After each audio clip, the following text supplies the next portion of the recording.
Took me a while to get the recording to download and convert yesterday. I thought it was lost. And I went, oh no. But no, we got it going.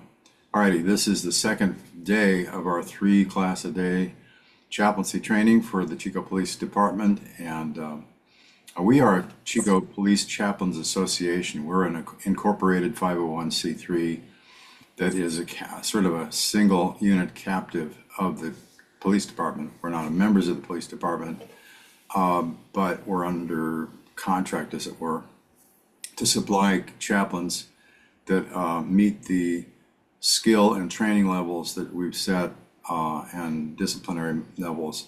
It is entirely subject to the chief of police as to whether you're getting me dizzy there, Carla. Come on. Oh, I'm sorry. I'm trying to plug you up and mute. Someone's asleep. There you are. We're under we're at the whim of the chief of police. He is also our liaison. He's chosen to be that. Chief Billy Aldridge is our. I can't watch what you're doing. And he will decide whether he accepts the candidate, and then of course we'll do a lot of that. So this is a screening process, and there'll be an interview pretty soon. There has already been that with Marianne, which she's passed that, and so Carla, if this is a choice for you, then we'll schedule you a time with the chief, and if that's all green lights, then we go on with that. So Sounds great. yeah. Then you get live scanned and then photographed and all this kind of stuff. So, okay, I'm gonna begin our first class of the day, and I will hit the share button, and we're gonna go to here. All right, slideshow, play from start. We are in class number 4, confidentiality and legal liabilities for chaplains. This is the presentation of the Chico Police Department, Chico Police Chaplain Association, of which I'm the vice president currently and the trainer. So we are an understanding. Okay. Keeping secrets.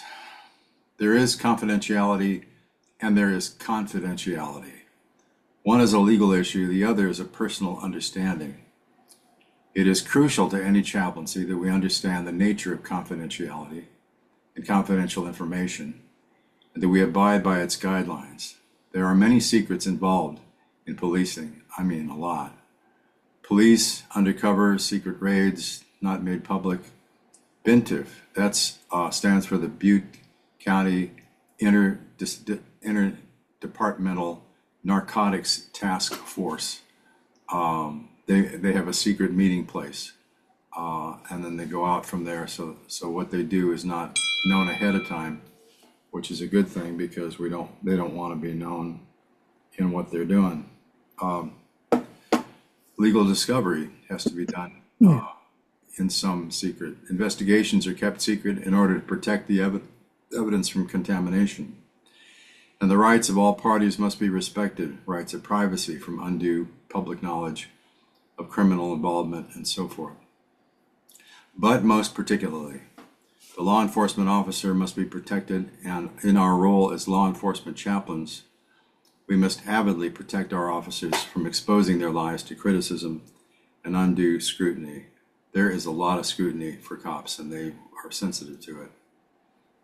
It's a requirement for a chaplain to be an ordained or licensed minister of a recognized religious body, as you both are.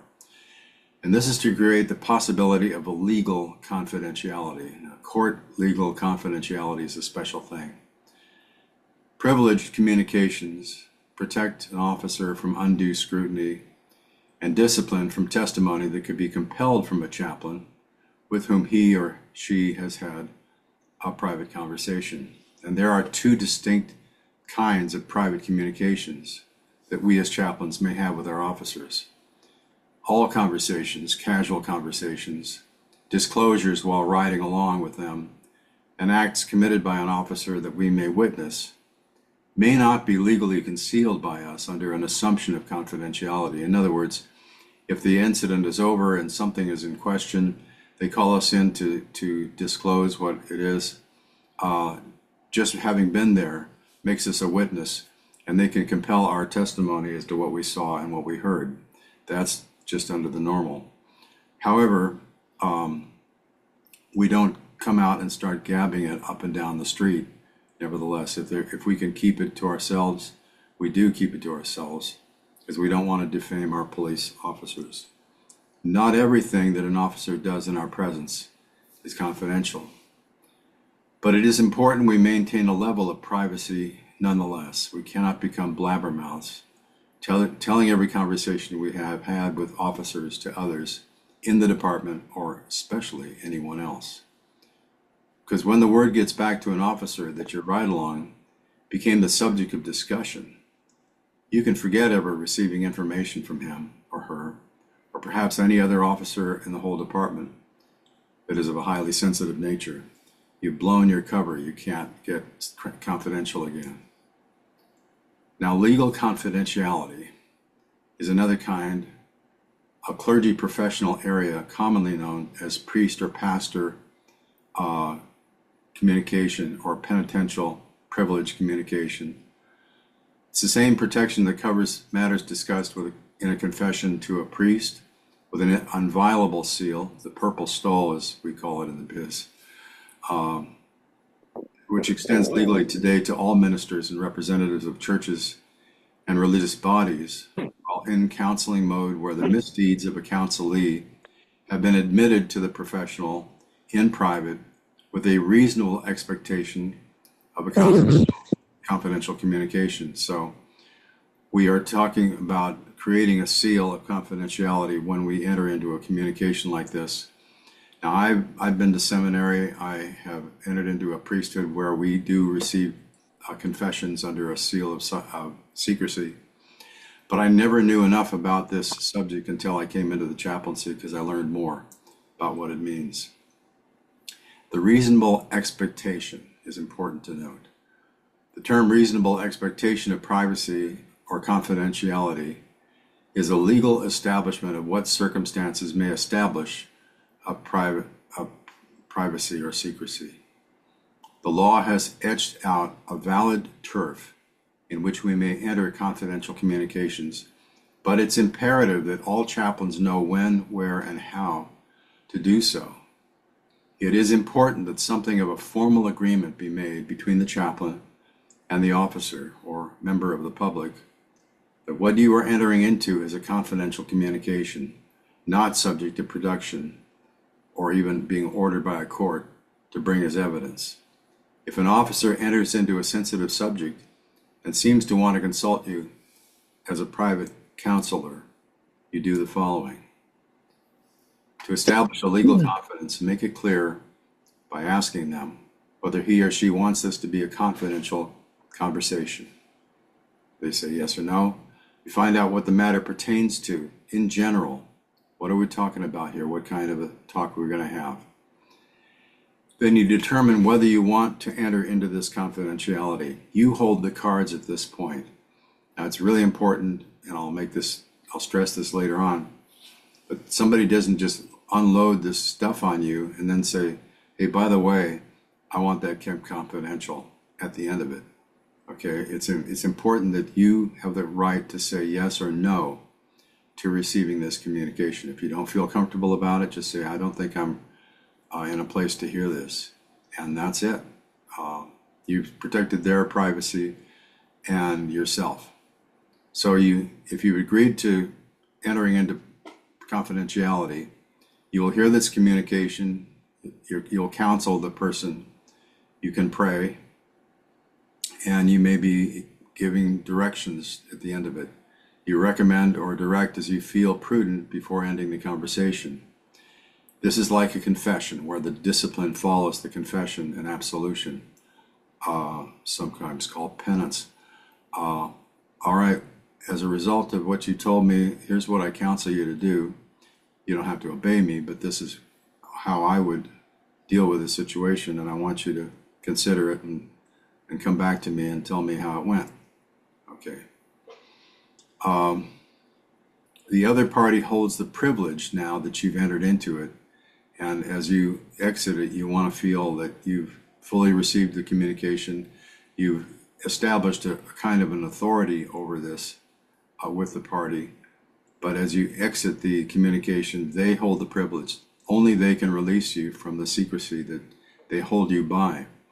Only he or she may open another discussion of the subject with you. You can't broach the subject again. You know that thing we were talking about the other day? You can't do that.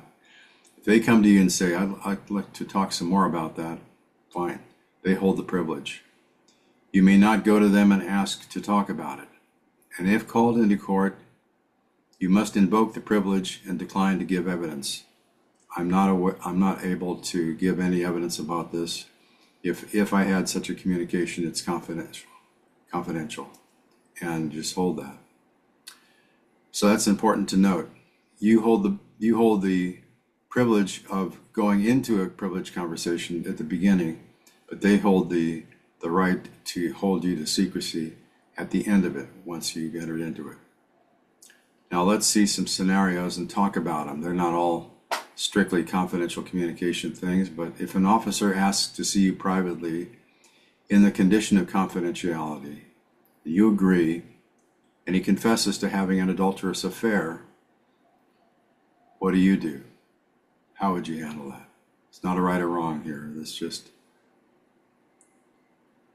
you can unmute and tell us how Marianne. Yeah, I think I would handle it by suggesting that they get some that the officer gets some counseling with their spouse and stop the adulterous affair and try to be faithful in their marriage. Mm-hmm. But I wouldn't. Yeah, it wouldn't go any further than that. Right. It's lips are sealed at the end of that. You don't tell a soul Right. about that or talk to them about it unless they bring it back up. That's true. Yeah. If they come to you with this kind of information, they're not sure of themselves, right? They can act Right. like they got it all figured out, but they've just come to you for information that puts you in the power position. You've lost the power to talk about it with anybody else and with them other than in that enclosure, but you have some power there, and it's good to know not to give it up. So if you want to advise them, you need to take another try with this, because you made a vow. You gave your word, and your word is who you are. You're violating yourself as well as your wife on this situation, and you need to be a man of integrity, I think. I don't hold you in any contempt by saying that, but I think that you're in need of some guidance here. That's why we're here, and we're talking about it. Yeah, very good. Anything else? I'll keep moving. Okay, while you're riding with an officer, she asks what you think of the new police chief. What do you say? What do you think of new Chief Jones? I don't really have an opinion. Mm-hmm. I'm going to give him a chance. What do you think? Yes, give him a chance is a good response. Mm-hmm. Yeah, we've had what's the word? We've had chiefs who are under the scrutiny of the officers, and they've held them in contempt. And then they'll test you as a chaplain out and see what you're thinking. And it's really good to shut up at times like this. Well, I don't know. You don't want to say he's doing a great job, and they go, "Oh, you're lost." But kind of turn it around. It's not a communication. It's not a confidential communication, but it is one of those times when speaking with the officer is a little treacherous, and you gotta watch yourself. Okay, I've had that happen. All right, an officer attempts to get your sympathy with the Police Officers Association against the administration. Now, the Police Officers Association is the union which all the officers belong to. So they are in negotiations in counter opposition to the administration. Everybody above the level of sergeant is administration. They're at will employee, and they are no longer in the union. they're working for the city directly. The union employees are all sergeant and below. And there is really I don't know if you've ever been in organizations where there's a stratification between administration and field, but it's very strong in policing sometimes. I don't feel it so much the last decade or so in our police department, but there has been a time when it was really powerful, very strong, and a lot of heat. The city of Chico had a bad habit of negotiating with the fire department a big fat raise for all its members, and the next year it was negotiating with the police department and was out of money. We can't afford it. And the cops are saying, man, you got 5 fire stations, all equipped with big, beautiful beds and cooking equipment and big TVs and workout room and all this plush stuff, and they're getting raises. And we're out here in these old cars and beating ourselves to death 10, 12 hours a day, and you don't have money enough for us. That sounds fine. They can get mad about that. So if they want you to have sympathy with their cause, be very listening and very shut-uppy. Just That makes sense. That makes sense. Don't give them something to report back. You know what Chaplain said? Yeah, he said he likes the chief. Yeah, help. Okay, an officer admits to committing sexual acts with a minor. It seems to be a habit, but you can't determine that. You haven't yet invoked confidential communication. What do you say? You're in the car with a guy with a gun, okay? Yeah, this is the one that I had questions about. Yeah.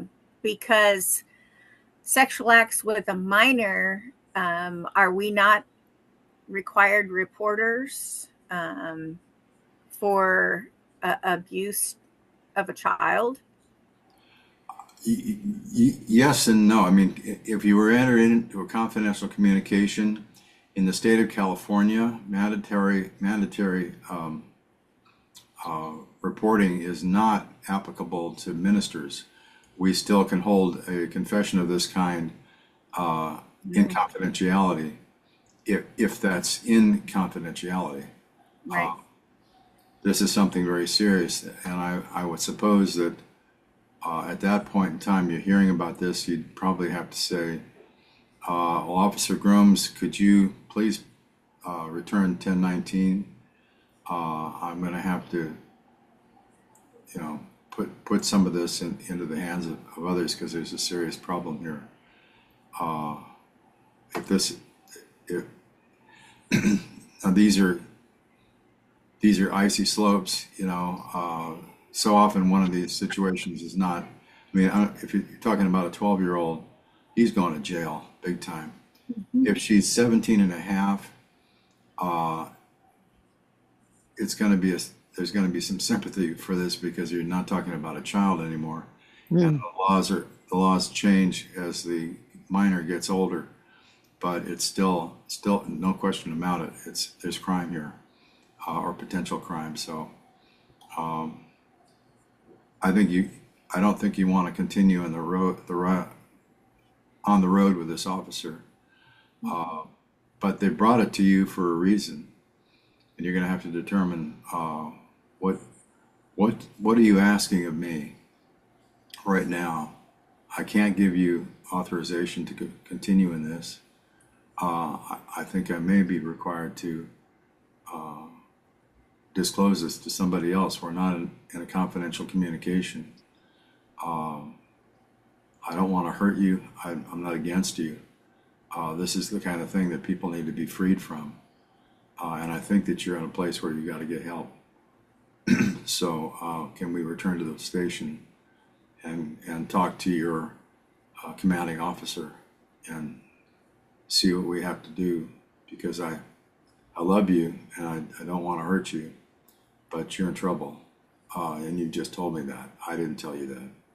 You just told me you're in trouble. You'd have to, pray up for a situation like that.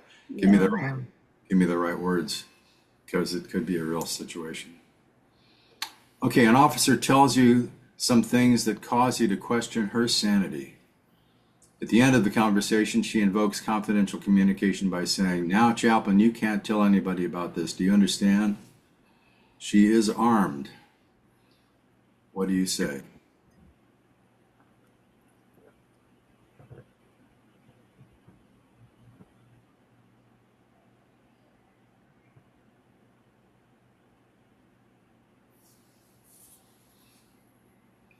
Don't take offense that I made this a woman, but like I say, But on this scenario, you're talking about the same offense. That's what. this is just acting really nuts. And saying some things that might be say, "Oh man, I'm thinking this person is losing their marbles." Oh, I see. And they try to invoke confidentiality after the fact. All right, confidentiality after the fact is not a legal reality. If you agree to it here, it will be, but you're not held to do that. Oh, that's good.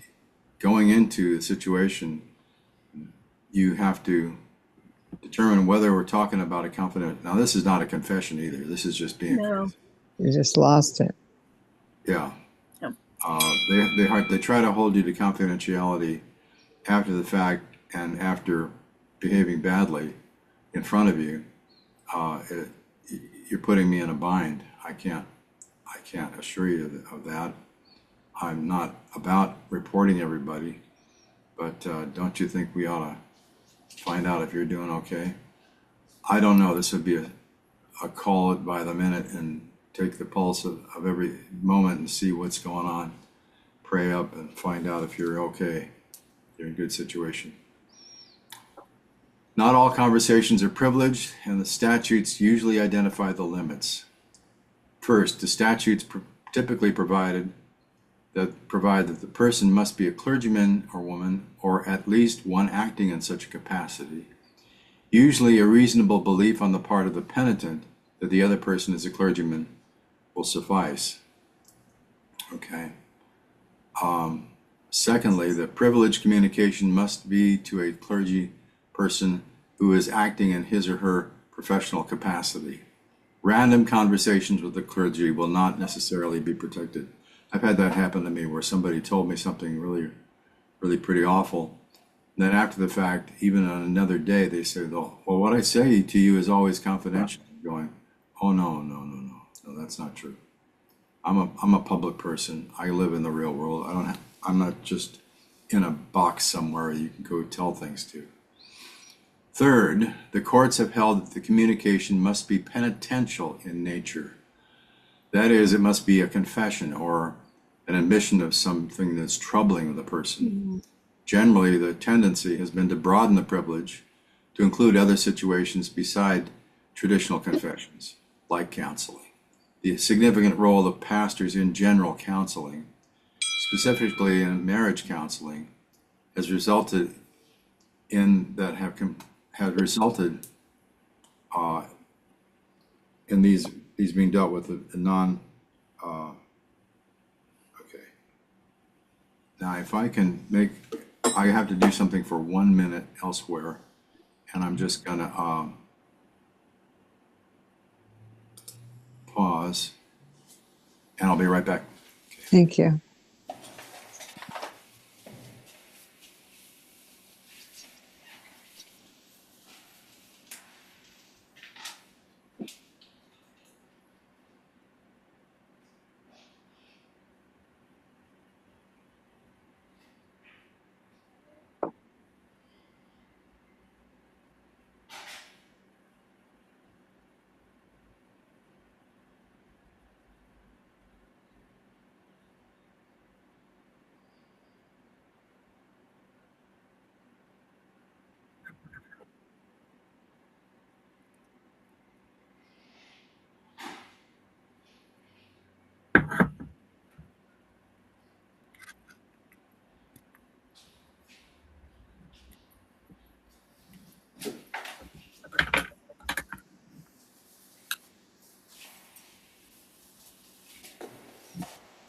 Okay, all's well. I'm going back on.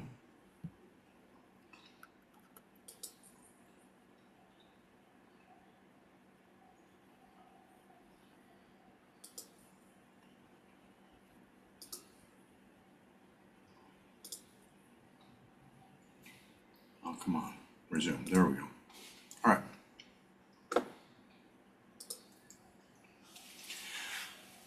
So it must be penitential in nature, but it doesn't have to be formal confession. It can be a counseling. These non-confessional communications have held to be privileged. California court indicated that marital counseling were not privileged. Well, I think I'm going to say, well, I think it depends on the nature of it anyway. Okay, come on, you. Not all conversations are privileged, and statutes usually identify these limits. Third, well, I said that one. Okay, here we go. Fourth, a number of state statutes have a requirement that the communication be pursuant to a discipline enjoined by the rules of the church. That is, confession must be in response to a religious duty set forth by the doctrine of a church mandating such confessions. But such a requirement reflects a more narrow view of the privilege and roots it not in a general policy of protecting spiritual counsel, but in the First Amendment protection against government interference in religious duties. So let's not use that as a guide. Few privileges are absolute, and this general protection of confidential privilege is under some challenge. There are states where these rules are changing as far as mandated reporting goes. Exceptions to the privilege. Child abuse. We may have to keep secrets for those engaged in and continuing in abuse of minors. If a minor is anyone under 18, abuse means sexual contact, physical harm, emotional harm.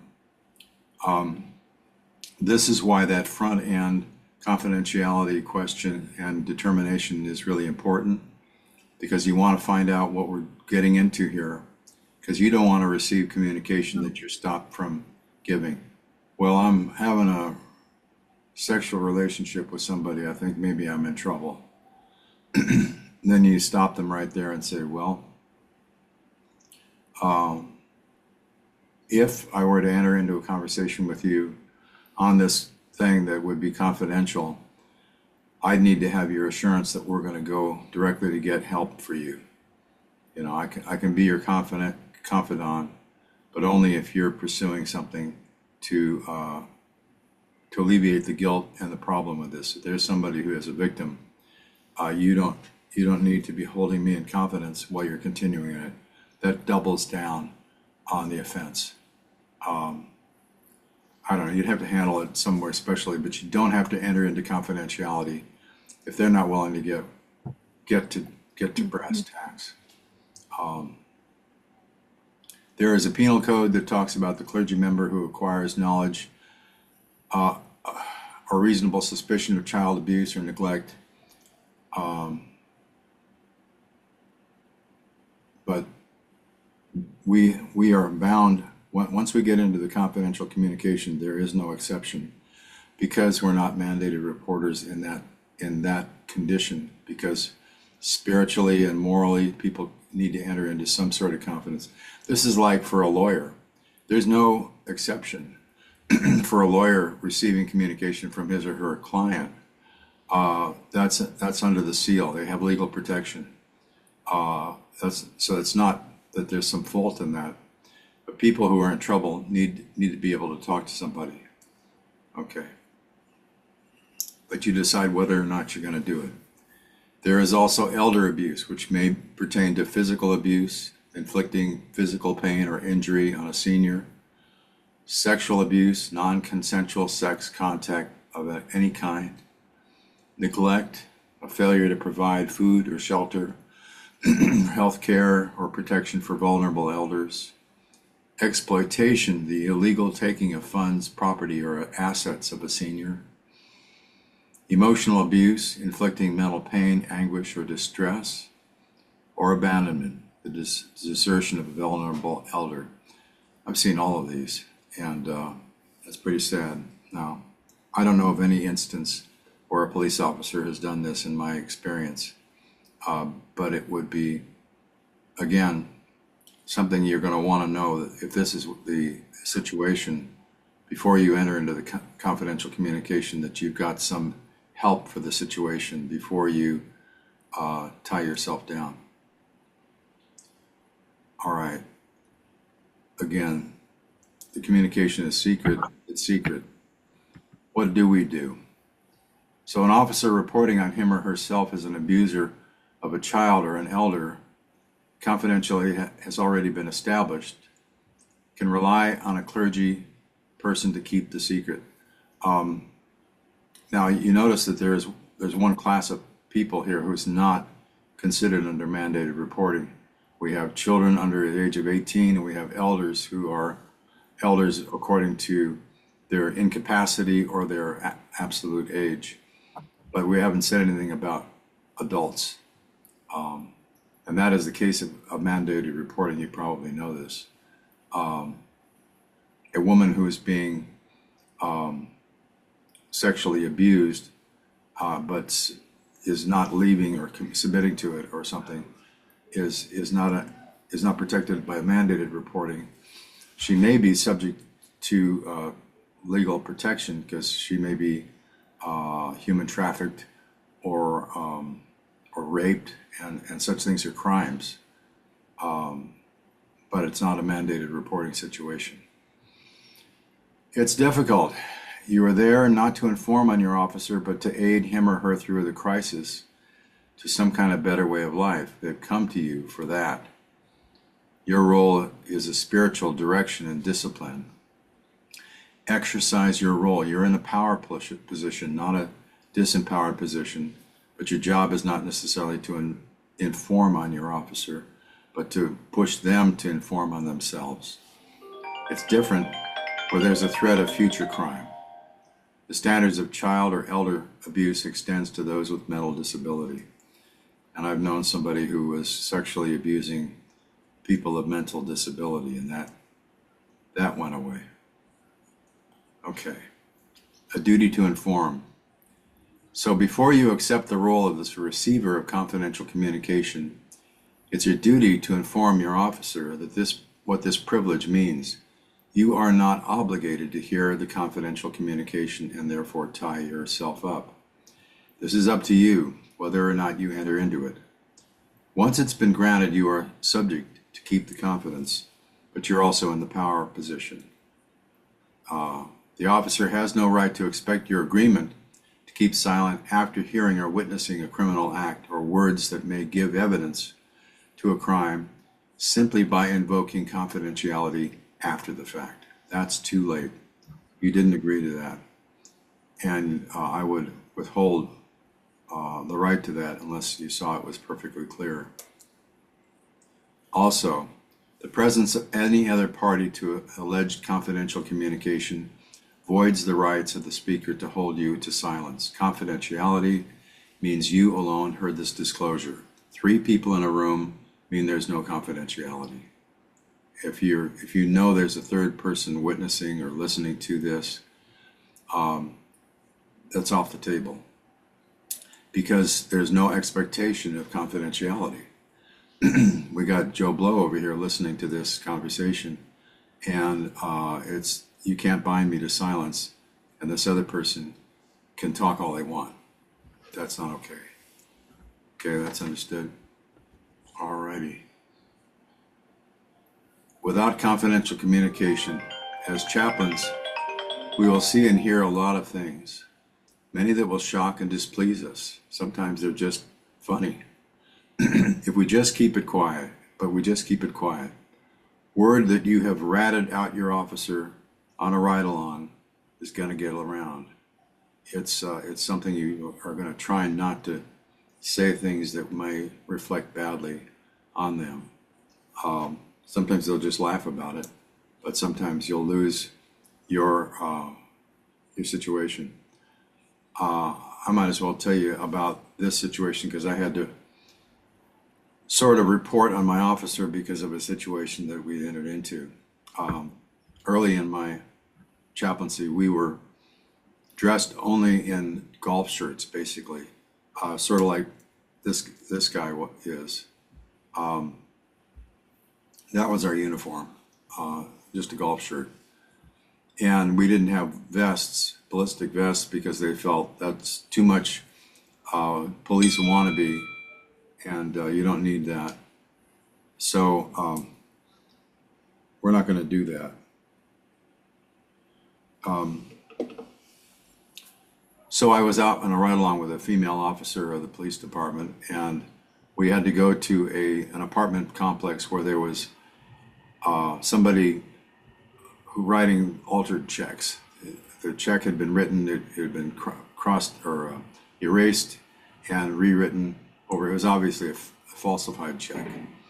The manager of the apartment building said, yeah, the guy is over in unit 12 on the second floor over there. It doesn't look like he's home right now because he's got a red car and it's not in the parking lot, so he's not here. We knocked on the door just to be sure and confirmed that. We continued to take the report, and then he looked over and said, oh, looks like he's home now. The red car's back. So we went over and saw, a spanking new, brand new red convertible Mustang. Nice car, impressive car. Walked up the concrete stairs to the second floor, knocked on the door, and a gentleman came out. Physical description, Mike Tyson, in brand new Nike clothes, good ones. They cost a lot. And ascertained he just moved with his wife and little kids to Chico, that he came from Vallejo, which is a kind of a crime center. He was unemployed and was looking to get trained for a chef's job. And she called up, as they always will, get the ID, call in the ID. Is there anything on this party? She'll say, even noted as having kited this check. And he said, well, no, I was legitimate. Of course, he just lied. But he was very cooperative. And she got back from the dispatch, well, we find there's a bench warrant for him for a misdemeanor DV, domestic violence report. He's got a notice to appear, and he has failed to appear. Okay, so she informed him, well, we're going to have to take you in, book you through, and then you'll be released. But you have to appear in that court. I understand that. Before I go with you, can I go inside and tell my wife I'll be away for a little while, so she knows how to deal with the kids? And my officer just said yes. First mistake. He went into the apartment, closed the door. Second mistake. She positioned me directly across from the door, and herself at 90 degrees from the door, and the stairs down was the other direction. For me, that's the third mistake, and I'm standing there in a golf shirt. This apartment door was a piece of paper, as far as I'm concerned. And if he has a Mustang that looks like that, nice clothes like that, he just came from Vallejo and he's unemployed, I gotta believe he has some criminal potential. And a really good gun will kill me where I stand before he even has to open the door. He sprays a bunch of bullets out this way and I'm dead before I hit the pavement. I had a real bad fear moment there, and I thought, I'm not in the right place, but I'm told to stand where my officers tell me. So I had sort of that look on my face as this guy has. Oh my God, I'm gonna die. Maybe let's not have that happen here. And so it turned out okay. He came out, he was complicit. We cuffed him. He was almost unable to get his arms around his back because he was so muscle bound. And we drove him to the police station. On the way to the station, dispatch called us and said, oops, it wasn't a misdemeanor, it was a felony. And that would have triggered another officer and it would have made a safer situation. But things on the fly happen. So at that point, I went to my liaison officer and said, here's what just happened.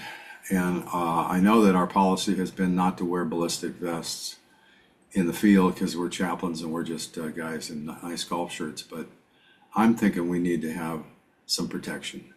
How about it? And he said, you know what? I think you're right. This department has allowed its chaplains to move right into the situations with its officers. We don't leave us in the car when they go up to a door. because most situations in Chico are safe. This one was safe as it turned out, but it had the potential of turning sideways. So they acknowledged our need for protection, and they issued us the expired ballistic vests that they themselves use. Ballistic vests are guaranteed not to allow penetration of a bullet past a certain point, so that you don't die for like 5 years or whatever their shelf life is. After which they are not guaranteed anymore. So the officers always buy a new one at that point, and the old one is perfectly good, and we get them for free, and we just put them in these carriers that are like uniform stuff, and then we wear them. And it's good to have Kevlar. You know what Kevlar is? Kevlar is a DuPont product that's a non-directional weave of many strands of this very strong fiber, and its thickness is about maybe 1/4 of an inch, and it literally catches a bullet and doesn't let it through. You'll take the impact in your body. It might cut your skin and leave a little indent into you, but the bullet doesn't get into your body. It's caught in this web of sticky, thin, strong like silk, like steel, and it catches the bullets. It's an effective weapon. Beside that Kevlar that's on your vital areas, there's often a shock plate, which is a steel plate, which is like about an 1/8 inch steel plate, about that size, and that goes over your heart, so that you're extra protected. We want you all to wear that. It's my philosophy always to have our police chaplains like that when they go in the field. So I told on this officer, and I had to say, what she'd done. She'd put me in a dangerous situation. I didn't want her to get her in trouble, but I felt worried about her being angry at me for many years after that. Police ladies very often act kind of tough and angry all the time because they're in an awkward situation, being the fairer sex in this man's kind of an occupation. Don't take offense at that. That's what lady cops all have to work with. But she's about 100 pounds soaking wet, and she's a very feisty person. I really like her. Still friends. She's retired. Anyway, I've gone to her since that time. I said, I've always been worried about you having a grudge against me for telling on that. And she said, oh, I had forgotten that whole incident. That never came about. I said, okay, good. We're good here. All right. End of that set of slides. Any questions or anything you want to discuss? Do you wish to take a couple-minute break? I'm happy to do that. I have a question, Peter. So basically, when an officer says, "I want to talk to you privately," you Yes. need to start with a question: "What is this concern?" Yep. Or is that the way you go about it? So that there's kind of a, what are you thinking? Yeah. Just give me a general scenario of what, in general terms, what would you say you need out of this? Because before I, to enter into a confidential communication, which I may be pleased to do, I certainly want to know what we're talking about. Okay. Because I in general, because I don't want to be in a situation where I've assured you more than I'm really legally or morally capable to do. Okay. And I don't want to do that. So. Okay. On the case where the officer put you at risk, was she a new officer? No, not terribly new. She's probably in her first 5 years or so of this. It was a weird situation, an awkward one. her first mistake, as I say, letting this guy go back in the apartment, closing Absolutely. the door. Absolutely. Think about it. Not a Anything good could have idea. happened. He knew he had a felony bench warrant, and we only Sure. knew he had a misdemeanor. Sure. So he could have shot his way out of there, and we'd have been dead. But And we wouldn't be learning what you taught, what you're teaching us now. The other question about her is it true that police officers only get like a 3 month training before they're out in the field, where in Germany it's like 3 years? well, How much training do they get? it's more than 3 months. They have a they have a 4 or 5 month academy that they go through first.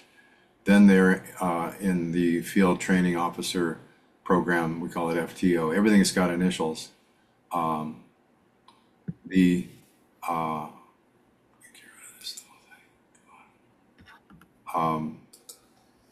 they are so, and they're rated as to how they're performing, and they're not allowed to go solo until the guys in the field who are riding with them say he's ready or she's I ready. see. I see. So, but yeah, a rookie is going to take about a year in the field before they get to feel comfortable with what they're doing.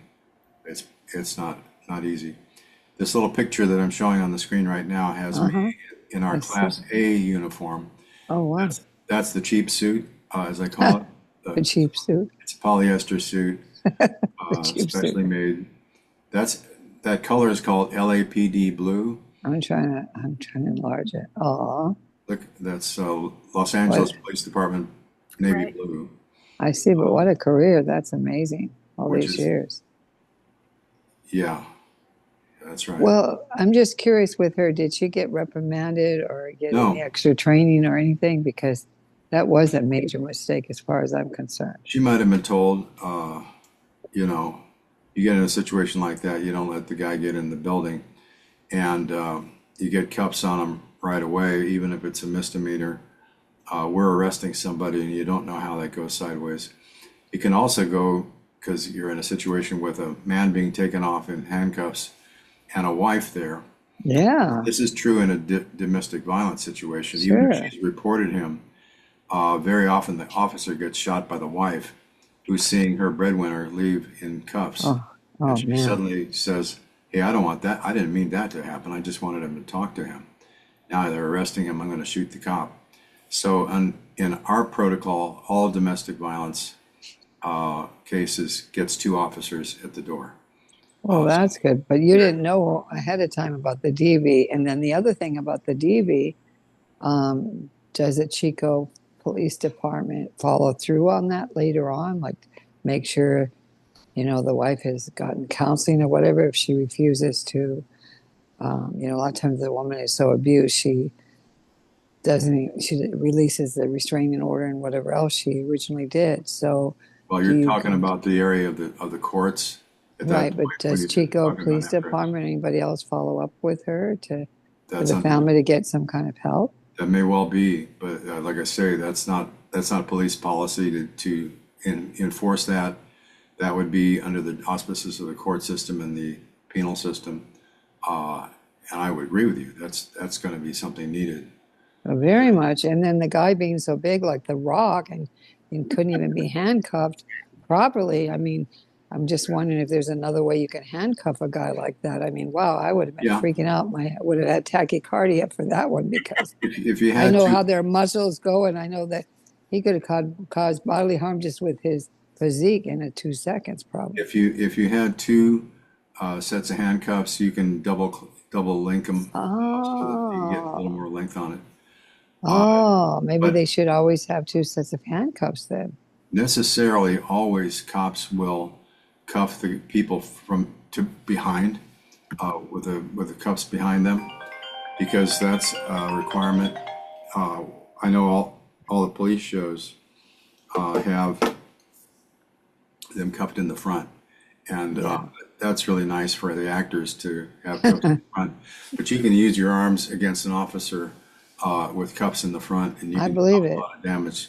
You I need it believe it. cuffed in the back every single time, and that immobilizes them much more. So that's That always, makes a lot of sense. I know you want to have a little break, but one last question about the woman. So, are there support classes for the officers themselves? Because, it's a lot of stress and a lot of wear and tear on them in any phase of PST, as whatever, the post traumatic stress syndrome and everything else. And, maybe she didn't sleep all the night before. I mean, they're all subject to make a mistake here or there. yeah. Do they have any support groups or anything that they can go in with Yes, each other? there's peer support, which is a good program because it's their own officers who help them and guide them through situations. They can call for that if they're in a situation. There's also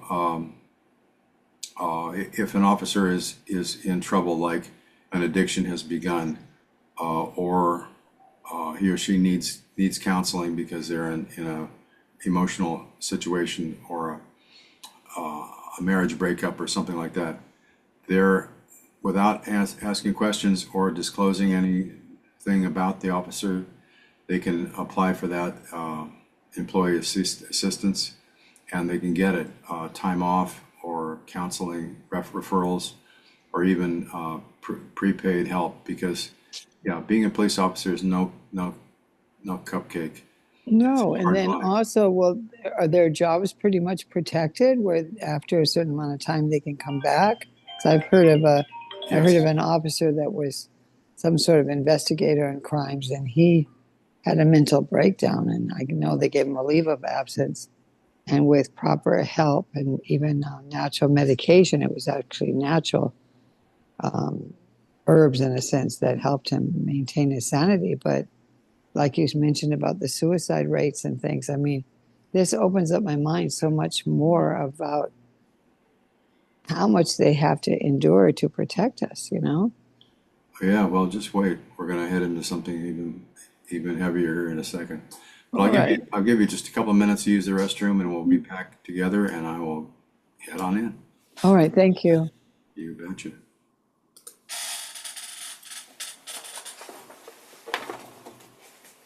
Oh, that's a trip. That is a trip. Okay. Mute.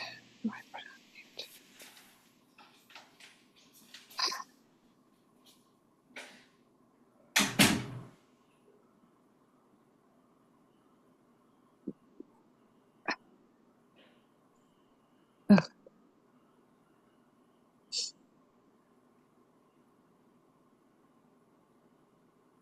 You know how to put it on mute so I can What are you trying to get? put him on mute and I can tell you. I only have 2 minutes of break. You got to go to the settings and Just had it a minute ago and I lost it. is it the?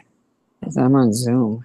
Oh, I see. see. Yeah, if you pull this down, Oh, you go to settings. I think you can change. You can switch to mute. Just pull that down again. it's not where. There should be a little thing that looks like a speaker. Yeah, I know. I missed it. Somehow I missed it. I don't know. You just have yours set a different way. I could go off and come back in. Um, Because you're leaving now?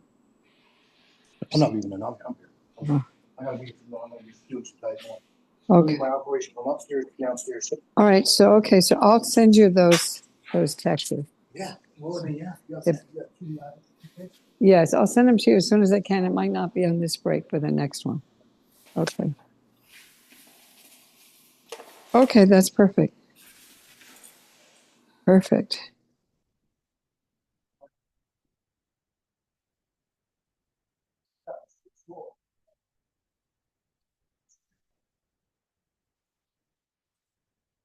Oh, I got the volume down. Yeah, you know what I've learned with jobs, it's like Walmart employees. They'll send you back out with 100 weeks. They don't give a whole lot about you. You gotta love yourself. I had like 3 hours of training. Then I also worked out myself. I got home late last night. Yeah, and that's just wrong. They're still technically great. Yeah, they don't. They don't care. All these cats are funny. I gotta take a picture of them. They're stalking each other. She's got a great PlayStation for them out there. And a couple nights ago, I got out of here. Beat up. Huh. I'm gonna take all that stuff out of the back. So now are they fighting? They're playing. Oh, they can wrestle. But the Mancoon one is, He's older. look. But But they do this all day. It's so funny to watch. It is. They're best friends. They clean each other. Oh, they do. Yeah, they sleep together. Oh. Yeah, I've never seen two male cats that are so. Well, they're like brothers. You know, they're not. So the black and white is more stays in the house more. The other one is He's almost outside. like closer to Mel. He's young. He's only a year and a half old. And then the Vancouver one, George, she's about 3.5. What happened with the baby one? Yeah, I mean, The baby one, the little one. yeah, Charlie's only. Yeah, I'm sorry. I had to use that. I'm trying to go on mute because I don't want anybody else to hear this conversation if they pass by. Yeah, that's fine. Yeah, if you. I mean, on my headphones. That's what I mean. Oh, that's fine. Headphones is fine. When you go off video, you're still on audio and you can be heard the conversations you have. Oh, I was trying to find the mute button. I'm still trying to figure this out. I'm so sorry. It's okay. All right. The next class for today is class number 5. We are recording, and this class. Come on. This class is called Officer Injury or Death. An awful serious thing. You know about me there. We spoke in the first class a little bit about line of duty deaths. That is, an officer dies while in uniform or on duty. It happens somewhat like 150 on the average times a year. But it's by multiple kinds of causes. But they end their watch. That's what it's called, the end of watch. In the line of duty each year in the U.S. There were 639 in 2021, including 457 who died by COVID-related causes, infected on the job. So that's a line of duty death. And ever since 9/11, there have been multiple hundreds of officers killed ultimately by the cause of what they breathed at the Twin Towers debacle. So we count all of those as being job-related deaths, and every year the count goes up. But this last year was sort of an average year in terms of deaths on the job. The death of an officer on the job is one of the most traumatic things that can happen to any law enforcement agency. The deaths of 2 Butte County Sheriff's deputies in 2001 brought that home in Chico and into my personal experience in life. In Skip, California, I had never heard of before. But on July 26th of 2001, at 5:50 p.m., Butte County Sheriff's deputies Larry Estes and Bill Hunter arrived after waving off 2 other deputies who were assigned to this call, as they were both closer to this remote resort location in the farthest east end of the reaches of Butte County. Terminus, the very end of the Skyway. If you know Skyway, you just keep driving. If you leave Chico, it's going to take you an hour to get to Sin Skip. Okay. A guy named Rick Bracklow was a loner, a survivalist, was online with crazy ranting and things that make you suspect of him right there. And he was the single occupant of a strange little dwelling. It was later called a house of horrors by subsequent law enforcement. And he waited inside of there. It takes a serious hour's drive from Chico up the Skyway to arrive at this tiny gathering of inn, cabins, campsites, just trees. Bracklow had quarreled with the resort manager about rent that was supposed to be owed by him. He thought he should be paid for having stacked firewood. Carla, can you mute your, find the mute? I'm trying to find it again. I couldn't find it. I found it once, and then when I went back, I couldn't find it again. Let me try. Okay, if you can't. There's a line of. Everything you say is going on the record, so I'm sorry. Okay. Wow. So he had an argument with a very old man who himself was a former sheriff's officer, but this guy pistol whipped the old man, discharged his pistol next to the man's head, seriously threatening his life, and then went back to his own cabin that he rented. The old man called in the Butte County Sheriff's Department, said that this has happened and we need some help. And now they had to start the 1-hour drive up the hill to get to this. The officers involved were Lieutenant Larry Estes of the Butte County Sheriff's Department, a 25-year veteran, 61 years of age. He was ready to retire to the life he'd earned, and he had served the people of Butte County faithfully. He had once even served as assistant sheriff under Sheriff Mick Gray, so he was a highly placed officer, very experienced and highly respected, known by everybody. I'd met him, and he was one of those officers responding. The other was a brand new rookie, Deputy Bill Hunter, who was a canine officer, but he didn't have his canine with him on this call. He was newly married to his 21-year-old wife, Holly, and had graduated from the Butte County Police Academy and was training his dog, Elo. He was the first one to die. Now what happened was, and this is just a kind of representative, this is not the actual cabin, but this cabin that was involved there had two main rooms. The front room, which is just a sitting room, a little hallway that went through a bathroom and a closet, and then the bedroom in the back. Then there was a stair up above that, kind of like depicted here, above the bedroom, that was a kind of a crawl space attic where things could be or people might be. Now the two officers got to the scene to take care of this guy, and he had boarded up this cabin. Again, I'd say it's 6 o'clock, 6:30, 7 on a July day. If you think of late July in Butte County, it's bright. The sun doesn't go down until after 9 o'clock, so it's brilliant bright outside. But all of the windows in this place were boarded up. The front door itself had a chain between the door and a screen door, so to get in you had to push your way through a screen door that would close the door in back of you while you entered into the building. So they entered into a pitch black front room, necessarily pitch black because of the way it was shut up. Bill Hunter was in front. He had probably a flashlight on and his gun, but he came over to the hallway that separated the front room from the bedroom in back, and the bad guy came through that shooting. He mowed down Hunter before any shots were fired. Larry Estes, the lieutenant, had his gun out. They exchanged gunfire with each other, inches apart, literally, muzzle to muzzle. And Larry Estes made the fatal mistake, but a natural enough one, to try to turn his body 90 degrees from his target so he would limit the profile that he was presenting to this guy.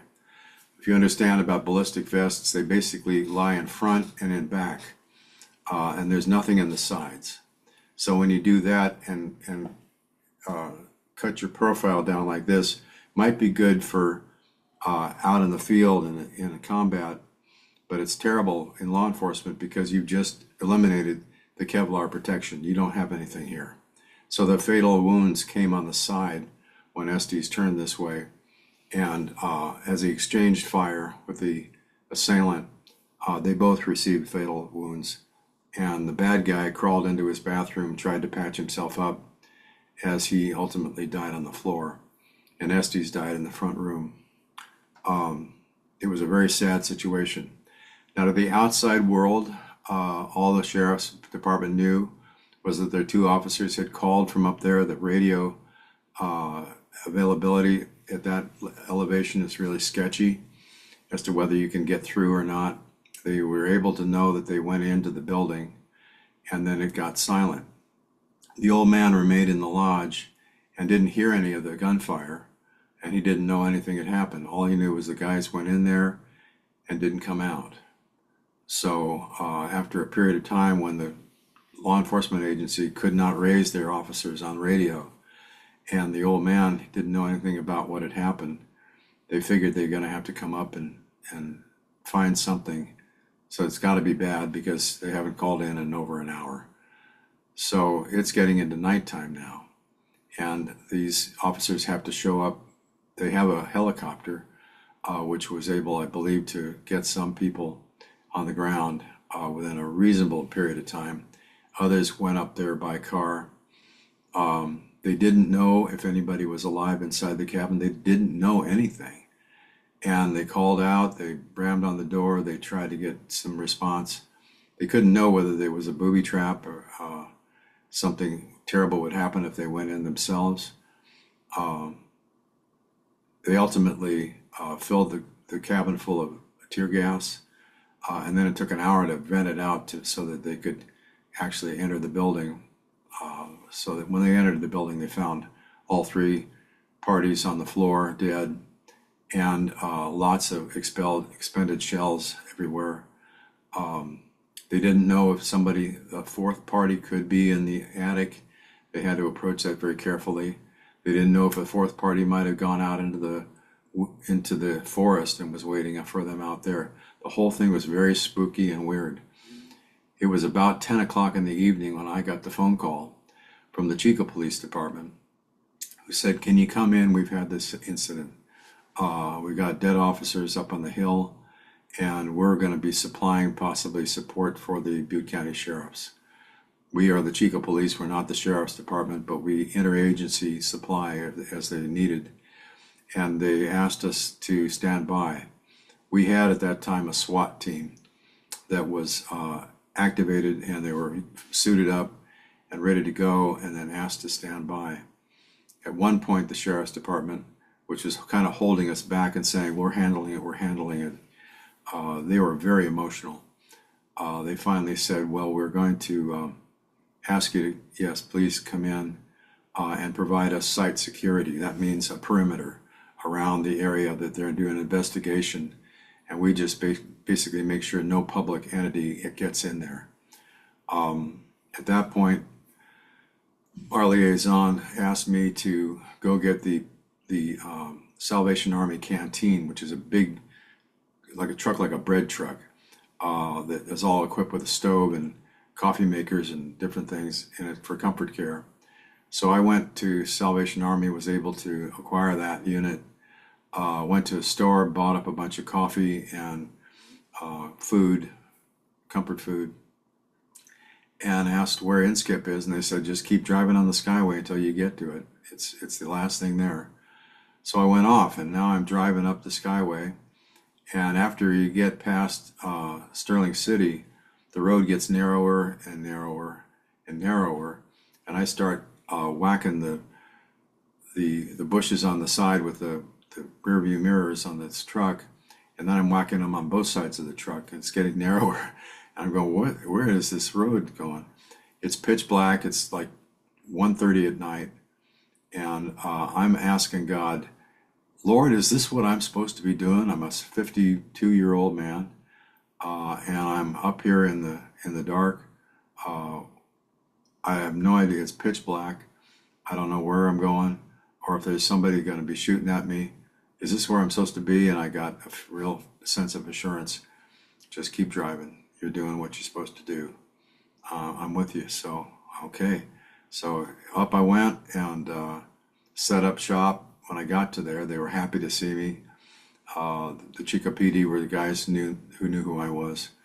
And I set out fruit and energy bars and some drinks and coffee and stuff, and spent the rest of the night up there in the dark and the quiet, which was spooky. In the morning, when the sun came out, the officers who had been inside the building doing the first investigation with the district attorney's office investigator and a Butte County Sheriff's investigator, they did a first assessment of what had really happened, so they knew what was going on, and came out and did a debriefing with our people, asked me for a prayer, and then we were all released to go down, which we then did.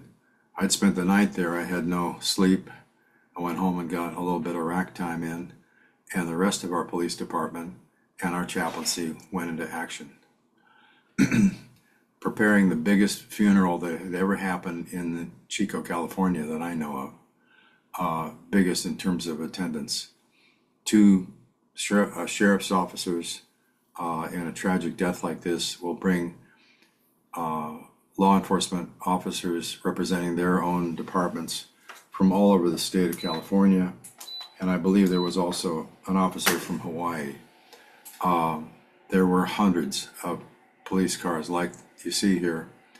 And they started at the fairgrounds. They proceeded around to Highway 32, went up 32 to Bruce Road, over Bruce Road to Skyway, down the Skyway to Notre Dame, and into the neighborhood church parking lot, and filled it with cars. There were 7,000 people there. The two families of the Estes and the Hunters were present. I was honored to be the personal chaplain for the Hunter family. And when we went into the sanctuary for the service, I had Holly Hunter on my arm, and I think, well, I'm standing in the place of her husband, because he can't be here. I've got to represent him to her. And as the bodies were borne out of the sanctuary and to the waiting hearses, I was there with her, holding her up through the whole procedure. They were laid in the hearses. We had two equestrian unit horses there, riderless horses that were led behind the hearses. There was a flyover by the Butte County Sheriff's Air Force, which is a helicopter squad, and a lost airman formation. Taps was played. There was bagpipes. I mean, anything you want to say, it was done. It was done formally. It was done beautifully. A lot of emotion. Mary Ann Sullivan. Could you hold on 1 second?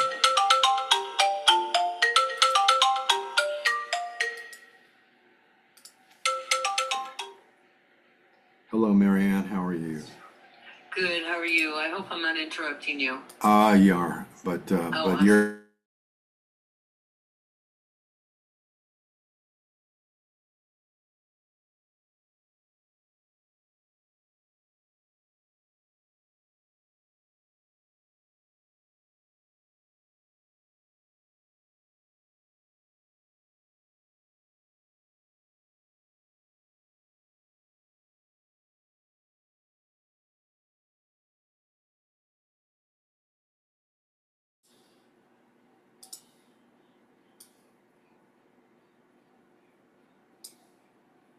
Okay, believe we're back recording again.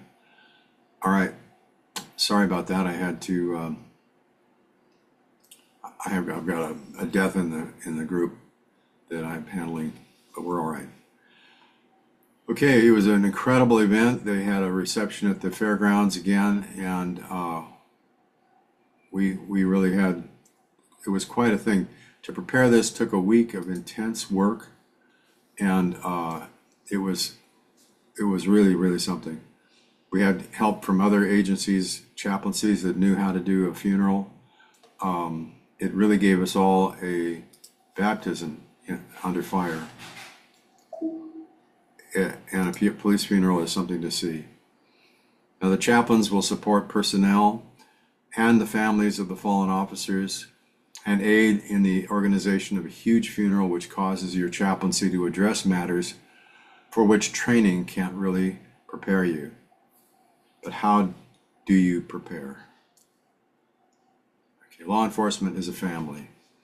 In a crisis, all competition ends and the law enforcement community pulls together like you wouldn't believe.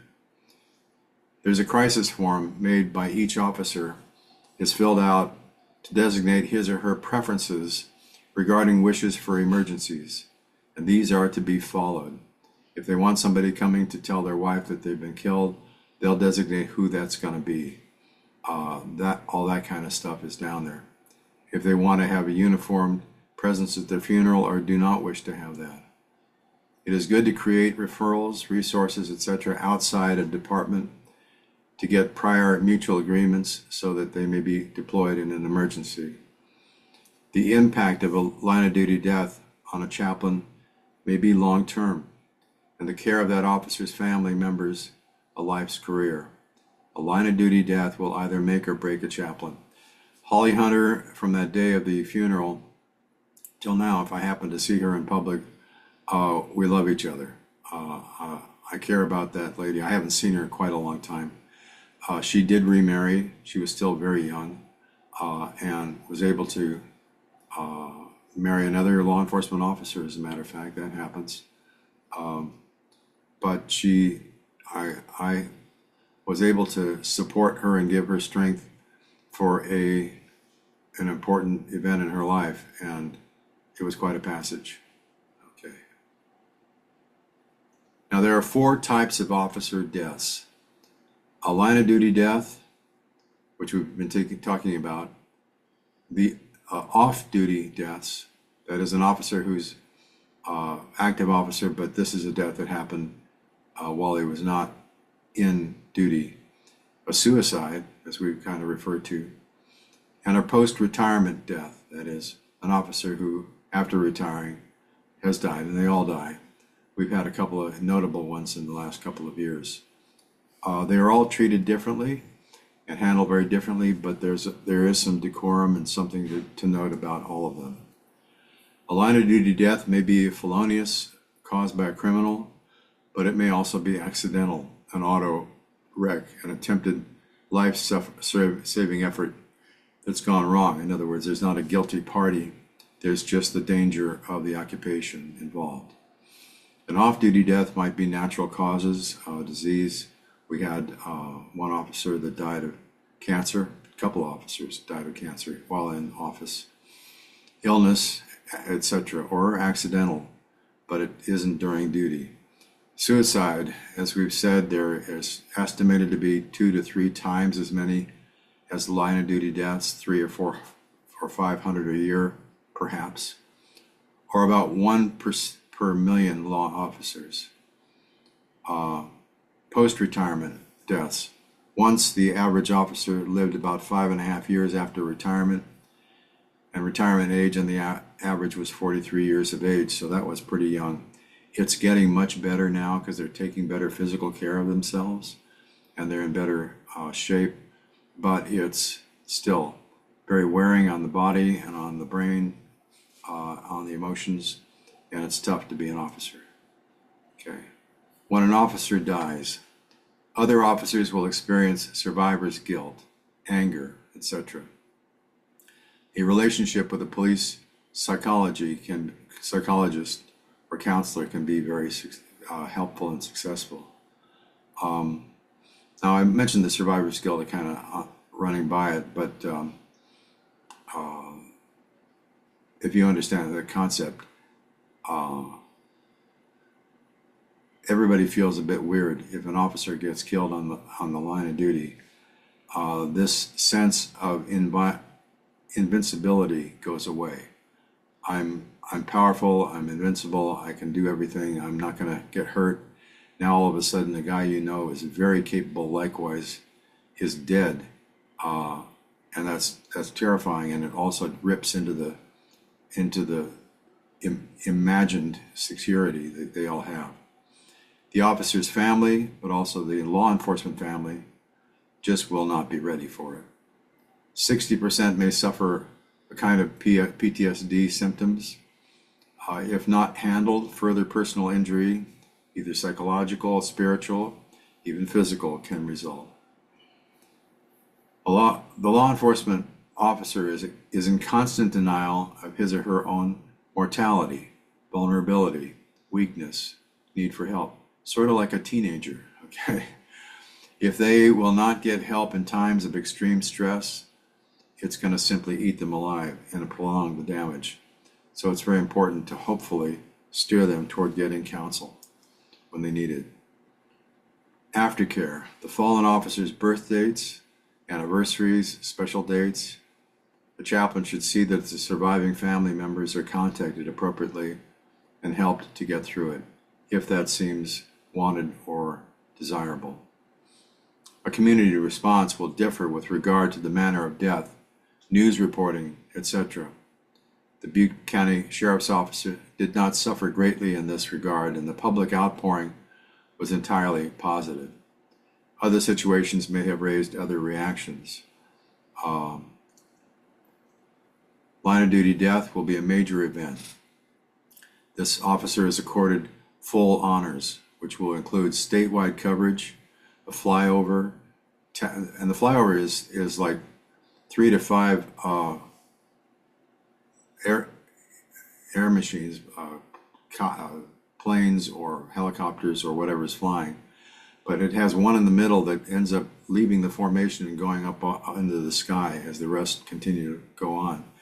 That's symbolic of the party leaving us and going into heaven. It's quite emotional. It's quite remarkable. The playing of taps, bagpipes, 21-gun salute, the riderless horse, a huge funeral procession into and out of the church service, and the largest church in town for 3,000 to 8,000 guests. Okay, that's a line of duty death. Other circumstances will be scaled down to appropriate response. Fortunately, since the death of Estes and Hunter, we have had no deaths in line of duty in this manner in Butte County, and that's now over 20 years. May it never happen during my watch. It's something. After a line of duty death, the death notification that we've talked about is a critical thing. It is the most important and impacting one that you'll ever do.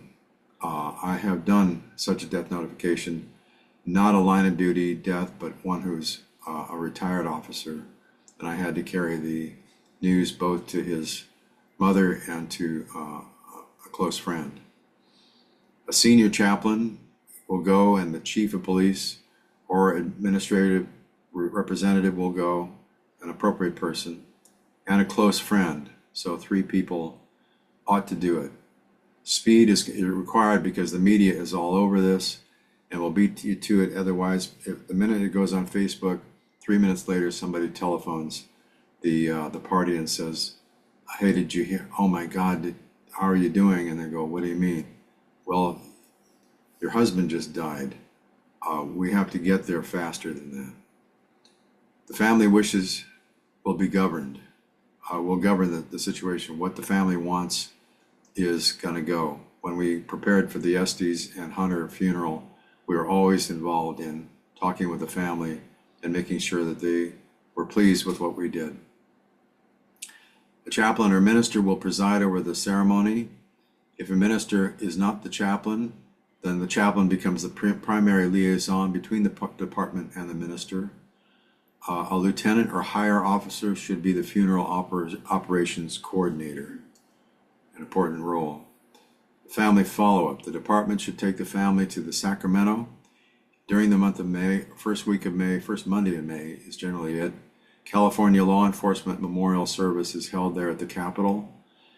And then there's another day that in Washington, D.C., all the dead officers of the year are specially honored.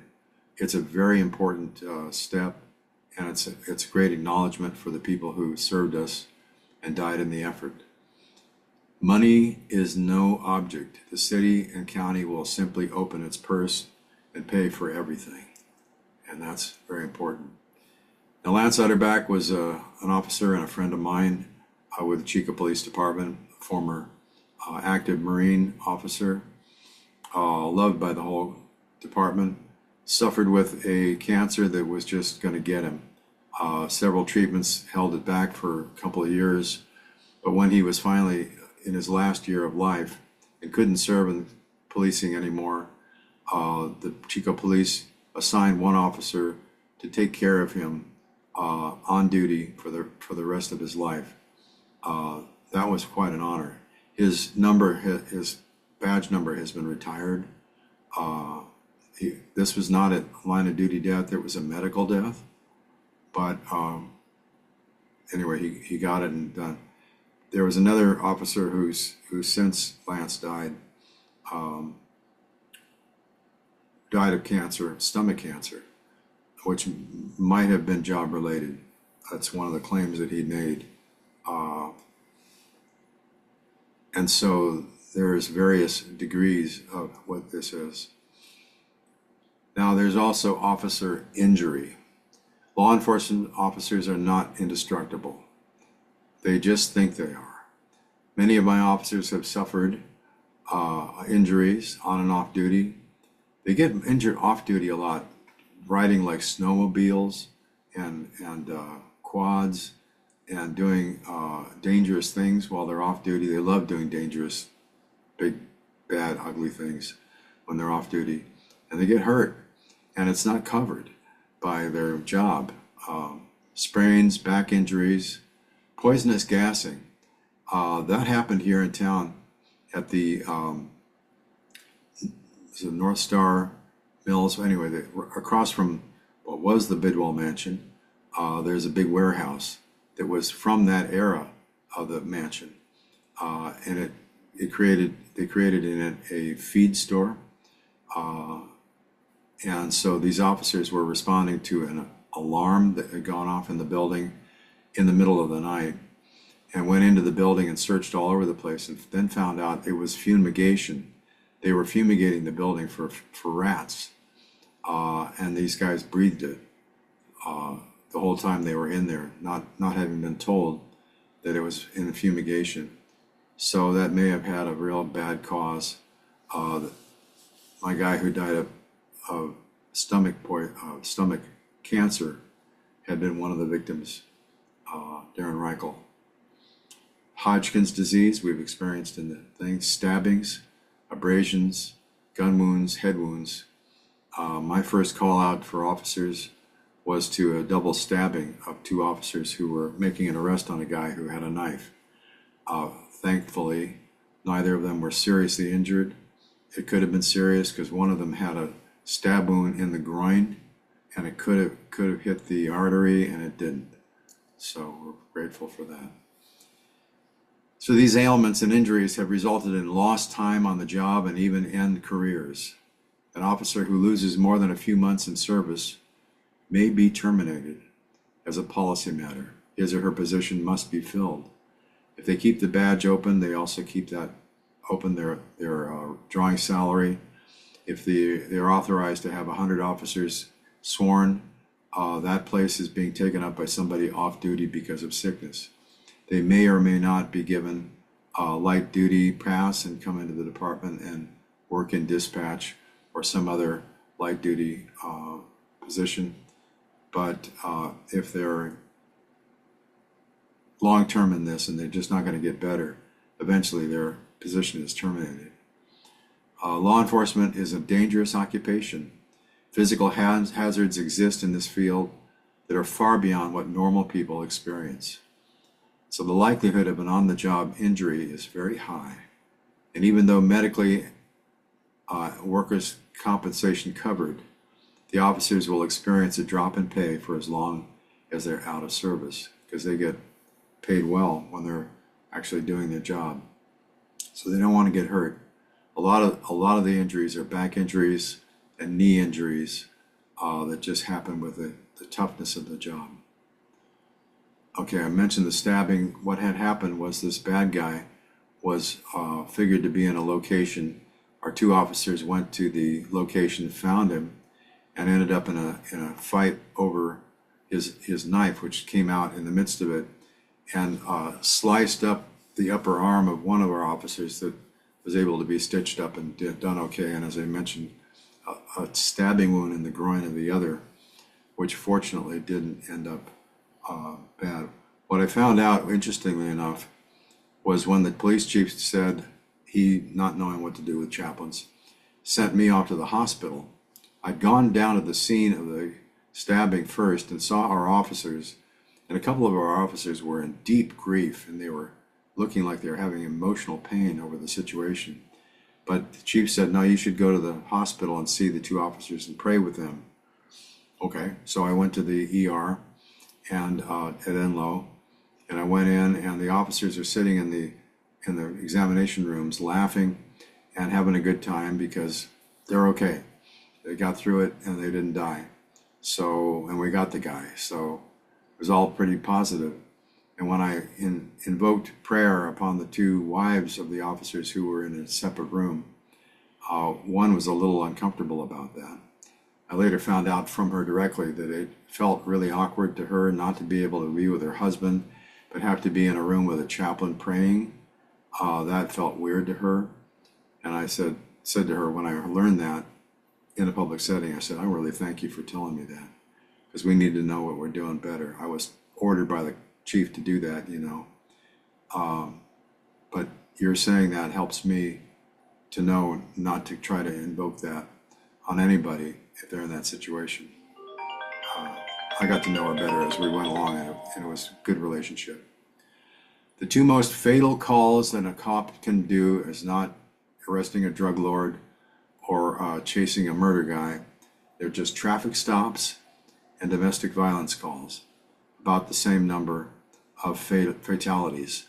The problem is when you stop somebody on the road, who knows what that is about? Nothing. There's no background, there's no nothing. This guy's acting screwy, he's running stop signs, or he's speeding or driving erratically, might be drunk, might be stoned, might be who knows what. And the cop has to assume this guy will kill him, or at least be ready to interact in such a way. We like to have two officers there. If you're on a ride along, you will act in an appropriate way. We'll talk about that.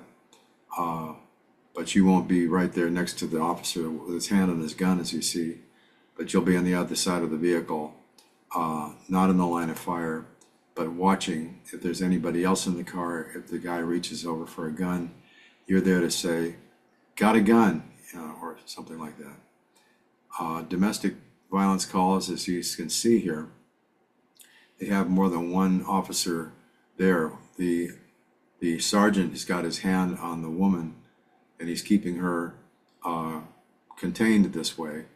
It's comfort, but it's also control, because as I mentioned, if a gal sees her breadwinner going out the door in handcuffs, she can change her mind about the call, and if there's a gun in the house, shoot the officer in the back. That has happened more than once. So it's something we train for, and we just make sure that everybody's watched and taken care of while this is going on. A certain level of domestic violence is a required arrest situation. Okay.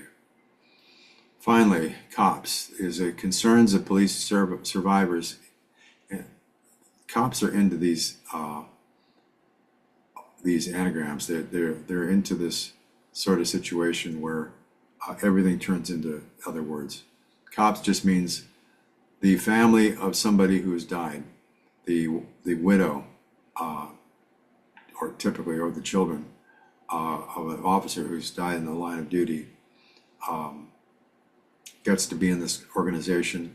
I've been to one of their events that had Holly Hunter, my young friend, present, and they have activities and things for the kids and socialization with other people who lived through this weird nightmare that is cop survivor of incidents like that. Okay.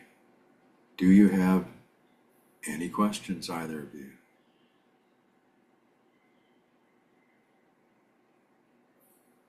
Okay, thank you. All right, does anybody need a quick break, or are we good?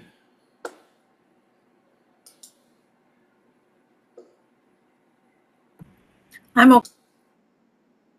Resume program. We'll go to our class 6 is our third and final class for today. Take a deep breath. We get to go through this. This is going to be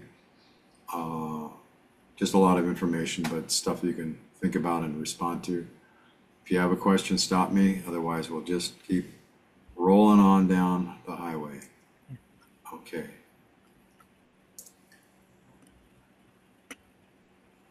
The personality traits of emergency first response personnel, fire, police, EMTs, is treated in this class. And we look at how they need to be in control.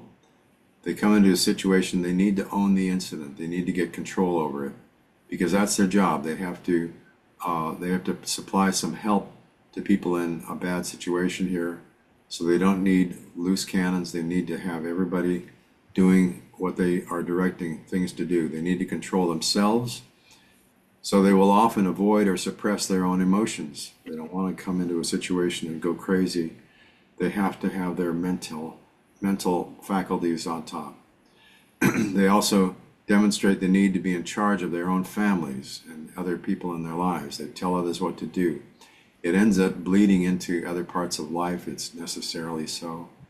We'll have a couple of classes to talk about cop psychology beyond this. So they can be a little obsessive compulsive. They are detail-oriented perfectionists. I'm not criticizing them, but this is a sort of technical term for what goes on in the life of the mind of a cop. And so they are apt to have tremendous feeling of guilt if in time they're proved to not be right.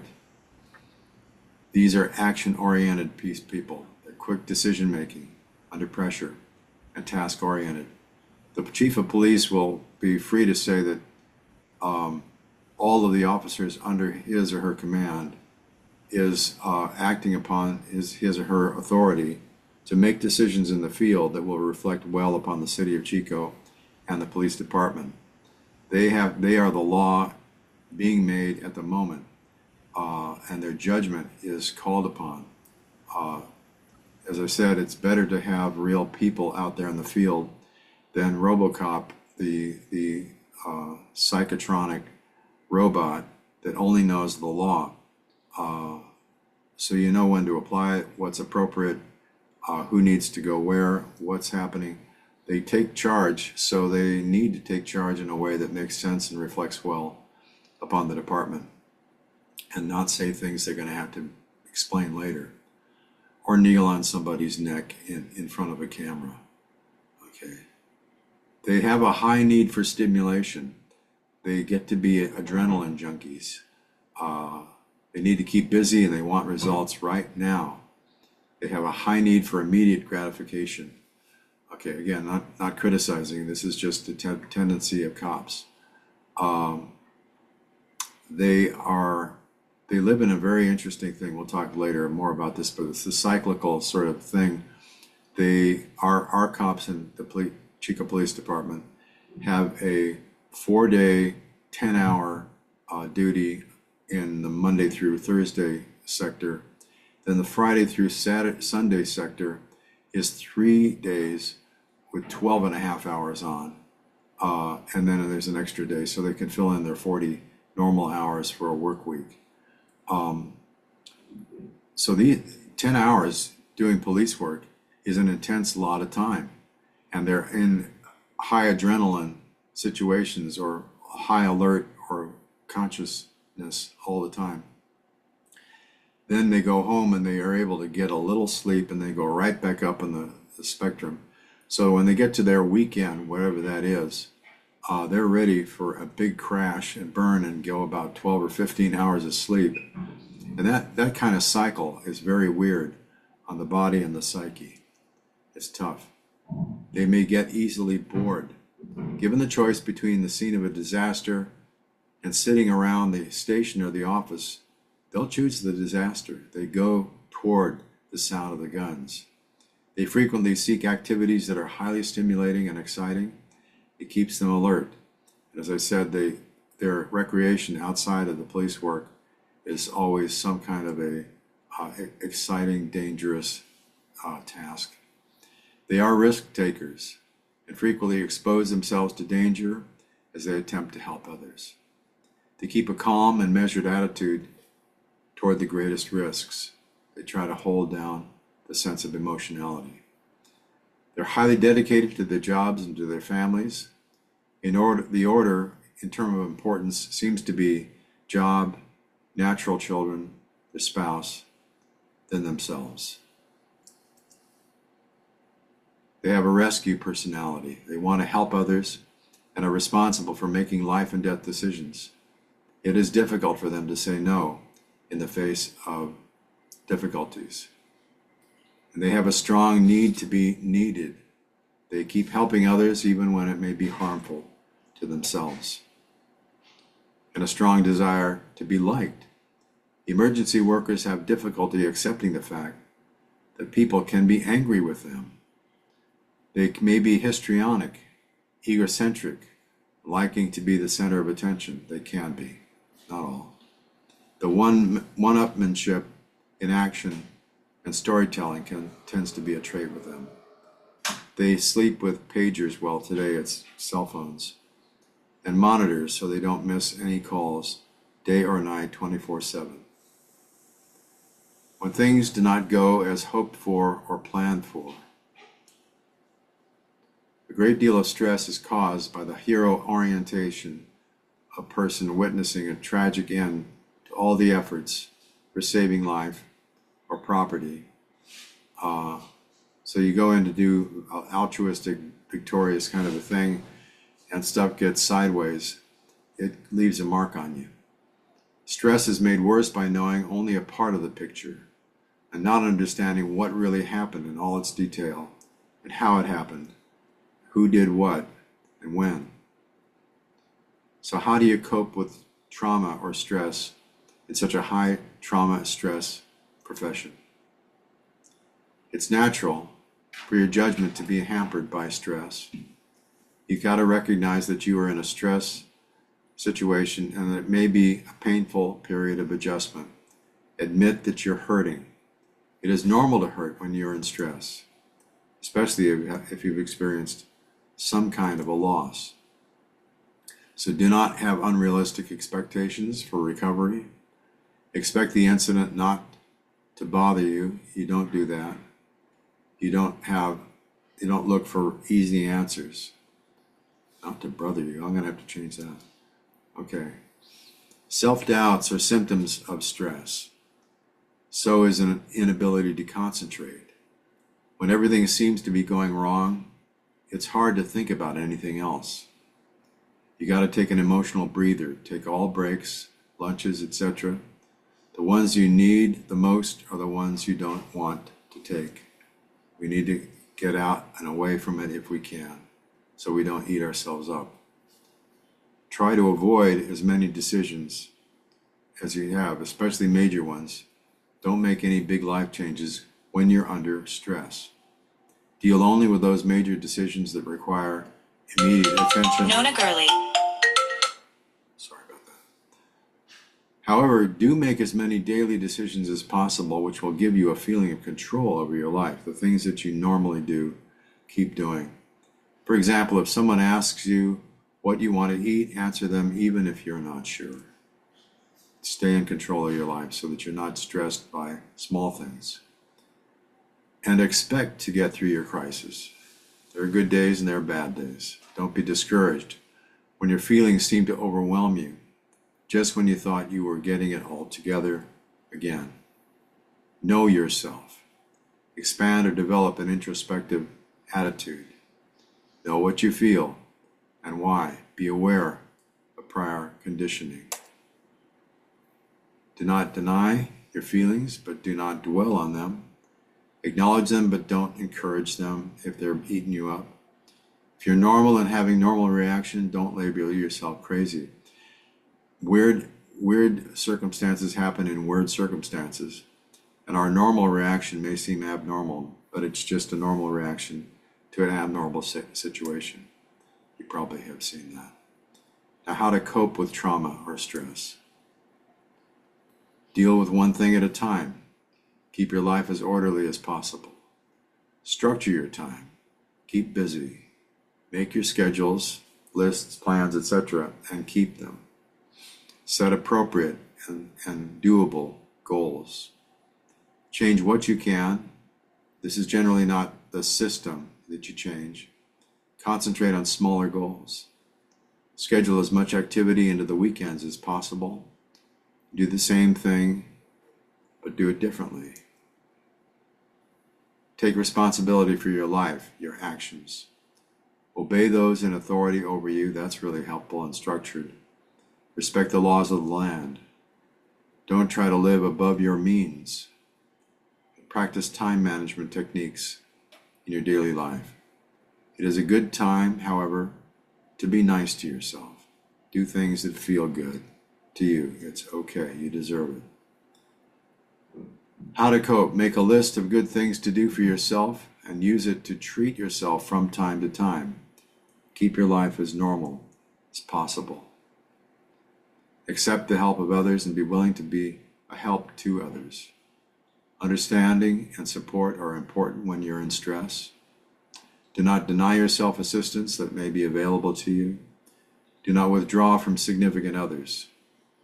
Develop a work and personal support group with a supportive family, belonging to some social or activity group that meets at least once a month other than your own family.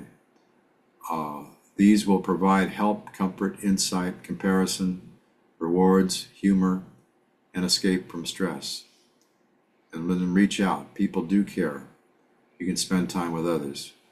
As a supportive thing, I'll say on the side for the Chico Police Department, chaplaincy, we have the once a month meeting. It's the fourth or last Thursday of the month in the department. And there we rehash through the things that we've experienced during the previous month or anything that we want to talk about. And we're there with a common goal and the common experience so that we can help each other through it. We also have a weekly breakfast at a local restaurant for active chaplains who want to come to it. And we just have breakfast and talk about things. This is good. This is a social activity that helps us to maintain normalcy and talk about some of these things that maybe you can't air out in public. Talk to people. Talking is a healing medicine. Talk about what happened in as much detail as possible to somebody who obviously who is appropriate. Talk about your feelings during the event. But avoid griping and confrontational sessions. Surround yourself with things that require nurturing, such as children, plants, pets, etc. Nurturing something else is nurturing yourself. Help your co-workers as much as possible by sharing your feelings and checking out how they're doing, and realize that those around you are also under stress. How to cope with the stress. Protect your health with adequate rest, proper diet, moderate exercise. Within the first 24 to 48 hours after a incident, periods of strenuous physical exercise alternated with relaxation and rest will alleviate some of the physical reactions. Safe physical exercise, not dangerous stuff, but just getting your body real for 30 minutes or longer, at least 3 times a week is a great practice just in general. It keeps your head on straight. Stay within 5 pounds of your ideal body weight if possible, considering, of course, your body type. The Nutrition Almanac recommends supplementing your diet with vitamins C, B2, and B6, and minerals, calcium, and magnesium. This is not a doctor talking to you.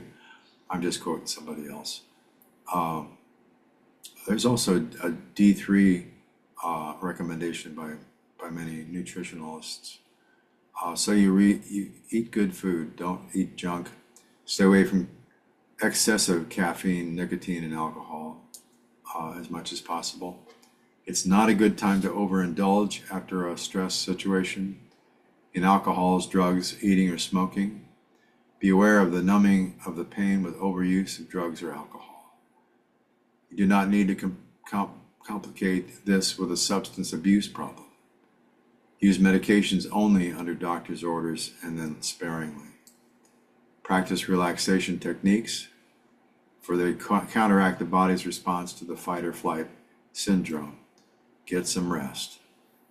But do not take your work home with you if you can possibly. Provide a decompression time which shifts the energy focus from mental and emotional things to physical or relaxation related things.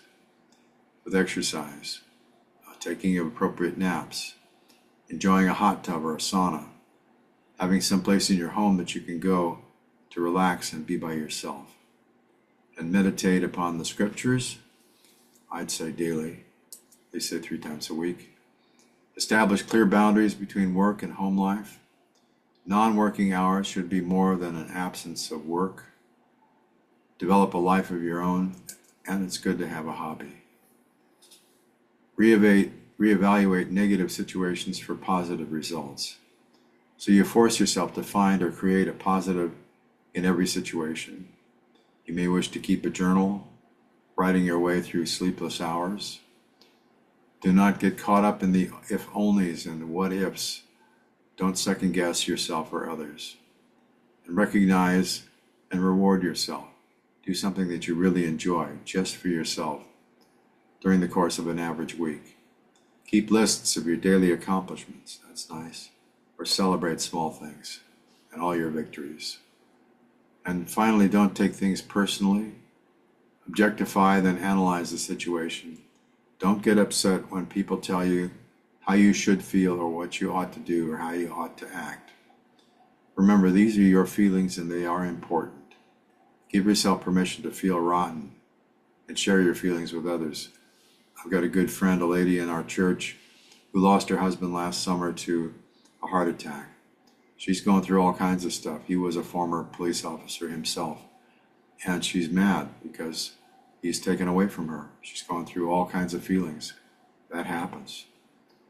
And she expresses herself in ways that people might find inappropriate, but I get it. At least I get it enough. It's a safe place to come and unload with me. Remember that emotional wounds take time to heal, that it's important to heal at your own pace. You are unique. Okay, that's the first piece of this that's mostly about you. You're going to find that there's that section. There's also 2 more sections on stress management and on burnout, which seem to be an awful lot on police chaplains. I've not had a problem with burnout or problems that way, but it is important to note that we're going to see situations that might be impacting. So we want to prepare you in case you need help. Never be afraid to ask for help because we are here for that. We get it. I can say this. Our president of the current Police Chaplains Association is Bud Chauvin, who wasn't getting enough time doing chaplainy things here in Chico, so he also signed up with the FBI Chaplaincy, where he serves once a year back in Quantico for a couple of weeks, and then he's available to go to special in-field chaplain events. Well, he was called to the Mandalay Bay massacre in Las Vegas a couple of years ago, where the guy went up in the hotel room and gunned down people at an event on the ground. He killed whole scores of human beings with these semi-automatic weapons. And the FBI had to go there after the fact and find every bullet shell, map the location, identify what guns they came from and what they probably shot at. And they were intensely invested in the event. Although the bodies were gone, the aftermath was terrible. It was unbelievable. And these FBI agents had to be ministered to. Talk about an incident that created stress. Just having to visualize what had gone on there was really detrimental. So, and my friend Bud had to go and suck that all up through his pipes while he's dealing with them. Just something to know. Okay, a critical incident stress management or critical incident stress team is put together to go alongside of people who are directly involved in a critical incident. It's defined by something that would impact everybody, from the first dispatcher who got the first 911 call to the EMTs who were called out, the fire department called out, the police department called out, other emergency personnel who were called out, maybe hospital, emergency room technicians and so forth, and the chaplains. If there were chaplains involved, they will be called into this. It's voluntary, but it's a meeting that's held to be a very important aftermath thing. The deal is that when a critical incident happens, you have only a piece of it yourself. You experienced some of it, and you had the pieces from here to here and then from here to there, and you don't have all the stuff that happened in between, beforehand, in the middle here somewhere, and after the fact. And when you're in a critical incident, it calls upon you emotionally and psychologically to try to put the whole thing together. I need to understand what happened. I can't understand it with the pieces I have because it's just crazy and I have questions and I don't have answers. So this calls upon us to communicate with each other and fill in the blanks and have everybody tell their entire story so that everybody hears the whole thing all over again until every question gets answered. It can be answered. And then you're able to talk out your feelings and the difficulty and what happened to you and so forth. I was involved in the CISM aftercare situation with a girl, that 11-year-old girl that was burned up in her house down here in Chico.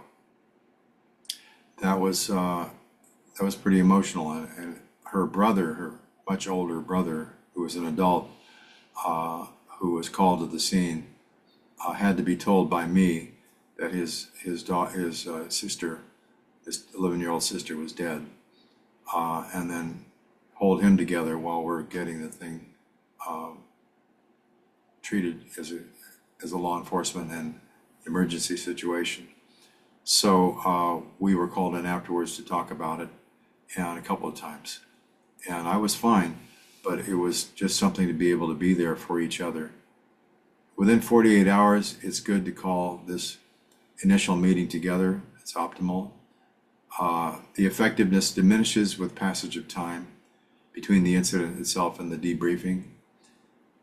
It's of minimal effectiveness after, say, 6 weeks. People have done their own thing to try to accommodate the stress.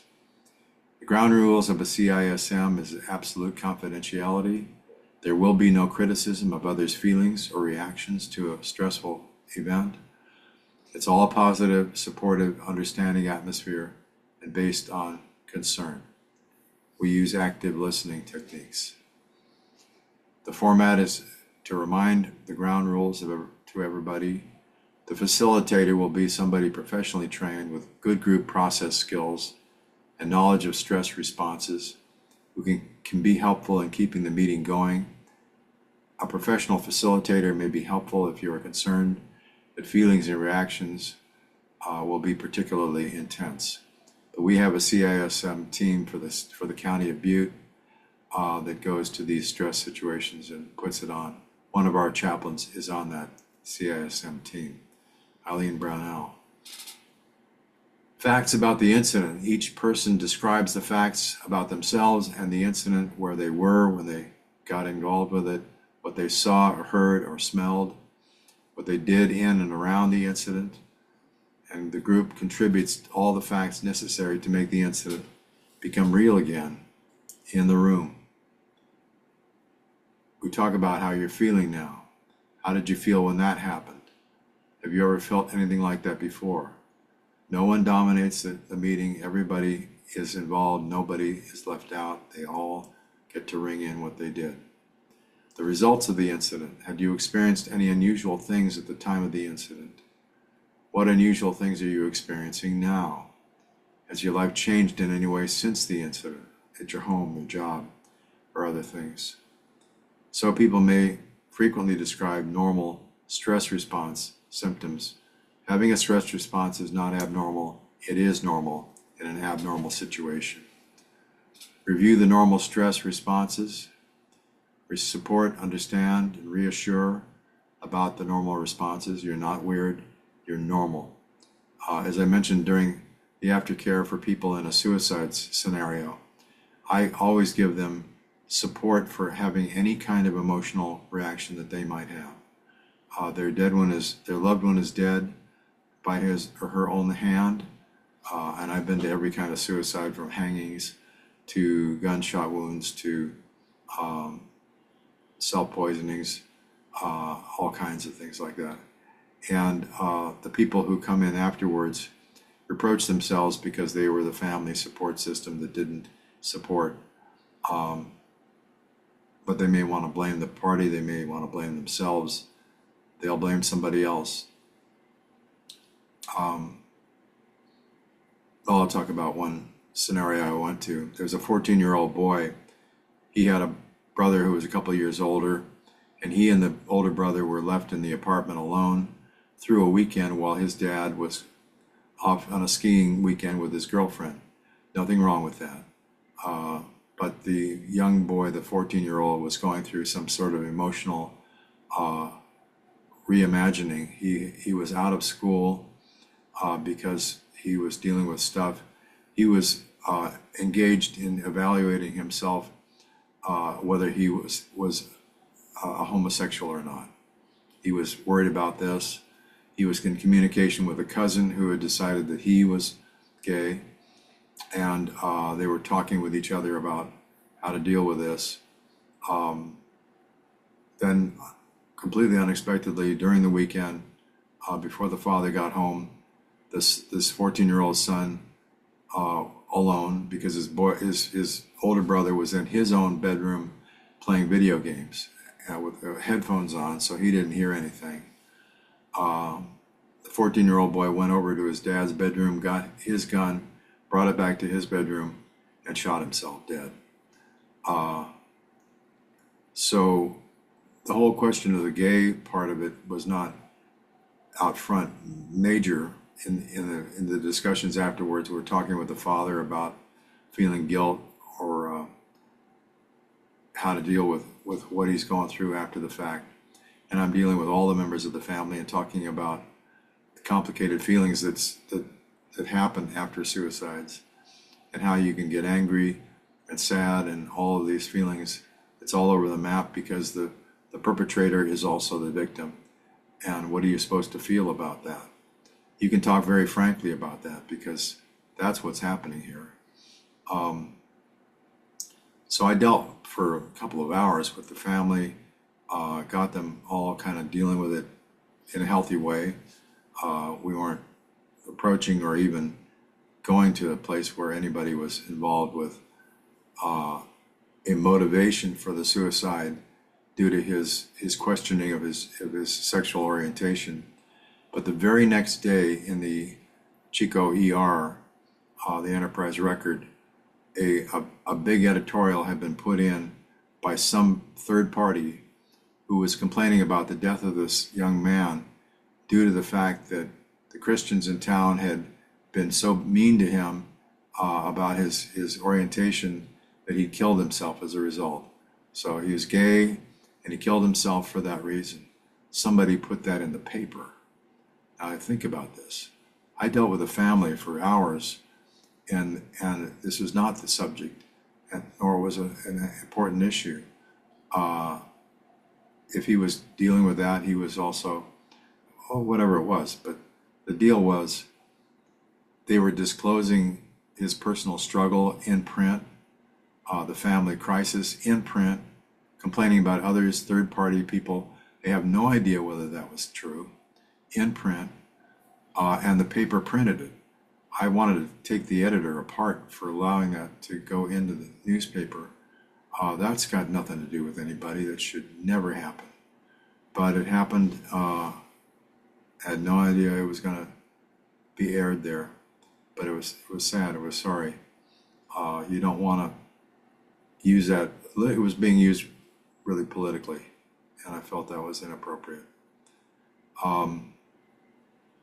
Then finally, the wrap up of the meeting to identify and specific concerns, any concerns which warrant follow-up, develop a plan of action if necessary, discuss concerns about how the incident may affect the transition back into the normal flow of life and the problem solved. To follow up, any incident has the potential to evoke feelings that may take more than one session to relieve. Follow-up sessions can be conducted as needed for the whole group or for part of the group or specific individuals. There may be somebody who at the first debriefing couldn't attend who really needed it, so it might be called together again. Individuals may find it helpful to talk to a professional helper or counselor, and as you would expect. Okay, there's my house fire in Chico, and that's a picture of me from the back. There were fire trucks all over that situation, and I'm there talking to one volunteer in police service who's over there by the car and somebody else. So that, I was talking to you about that situation. That was a call to a CISM after briefing for that one. Okay. Now there can be an immediate on-scene debriefing that is near the scene debriefing. It's the briefest form of CISD. It's really typically performed by a mental health professional familiar with the emergency operations, but may be performed by a chaplain or an officer not directly responsible for management. Initial diffusing, we do want to help people get through a crisis situation as conveniently and helpfully and undamaging as possible. To diffuse is usually to perform very shortly, within a few hours after the incident. It may be led by a mental health professional, but it's more often organized and led by command officers. I can say that on that house fire, the brother, who was like 20 something years old, he worked over at the Verizon store in the mall, and his sister was frequently calling him during the day to say this or that, was concerning her. This was their first day during winter break in this year. It's a couple years back. And so she was home. And so when she called him at work, he considered this to be another one of these sort of nuisance calls. And he would get back to her in a minute, but he had to finish with a customer. So when he got back and listened to the phone message, it was her screaming for help, that the house was on fire, and that he needed to respond right away. Well, he immediately called 911 and got the fact that this fire had already been reported, and he got in his car and raced over to the house, which is on the west side of town. He showed up, and there's this house fully engaged in fire. He doesn't know the situation, whether his sister is alive or dead, and he is reproaching himself for not having responded more quickly or answered the call when it came in. Would I have been able to keep her from dying? That's the kind of impact we're talking about. It's going to be haunting for the rest of his life, and your words must be carefully chosen at such moments for the debriefing. You're not going to get to see him again. Now, that was at the scene. There's the formal CISD, which happens more within the 24 or 48 hours, and I've already kind of described that. Follow-up CISD can happen if it seems to be that kind of event, and remember what's going on and to help to build something long-lasting. Several weeks or months after the critical incident might be. Interestingly enough, on the Inskip shooting that I mentioned, with the 2 officers down and the assailant killed, it was a year later when we had an event calling the investigators of that together with the entire Chico Police Department, and they gave us a debriefing on what they had discovered in that shooting. Officers Estes and Hunter had entered the building, and in the aftermath, and judging their decisions, even though Estes was a very experienced police officer, he should never have gone in that building. A barricaded suspect is a dangerous guy. You have no idea what he might do. And as it turned out, they went into there and became subject to whatever he wanted to do. He was in the total dark. His eyes had adjusted. He could see them. They couldn't see him. He was, by the way, naked, which we don't understand what that meant, except that cops will say something very interesting. They'll say, if you see a naked man, run the other way. Why is that? I mean, that can sound funny, but the fact that you run the other way is because this is a person who is just completely shucked off norms, what we do societally. We wear clothes because that's what you do. This person doesn't care, and is making a statement about that. So you see a naked person, you don't want to just engage them. or you'll make sure that they're not armed. This guy was armed. So it was a bad decision to put Hunter in front of him, who's not very well trained in such a situation. He died first. Bad situation to turn his body sideways to the oncoming bullets. Bad situation to be there at all. They were rushing the situation because it was nighttime. They needed to get home. They were just going to arrest this guy.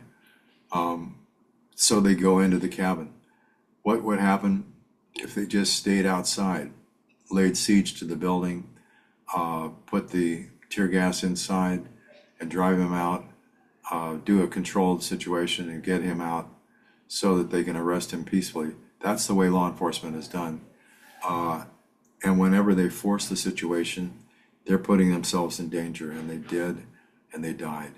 So while we can criticize Larry Estes for his decision to do this, we're just criticizing him for our own sakes, so we don't make the same mistake.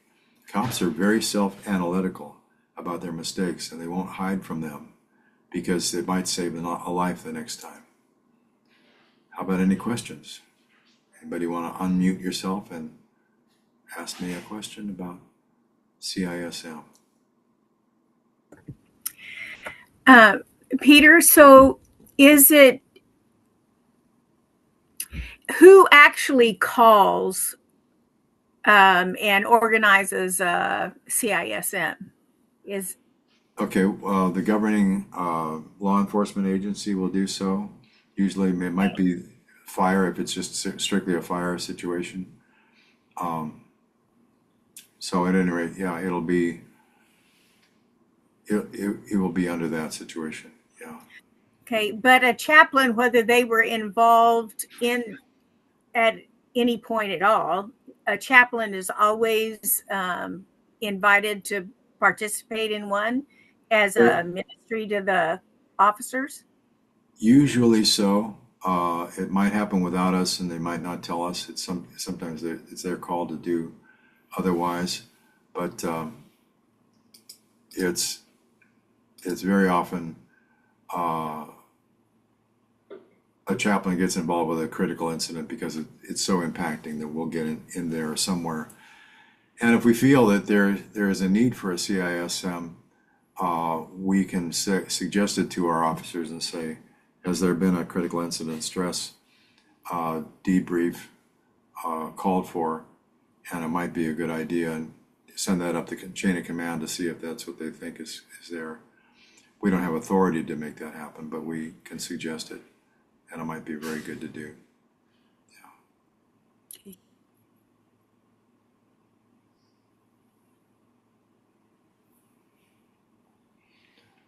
Are we good? Very good.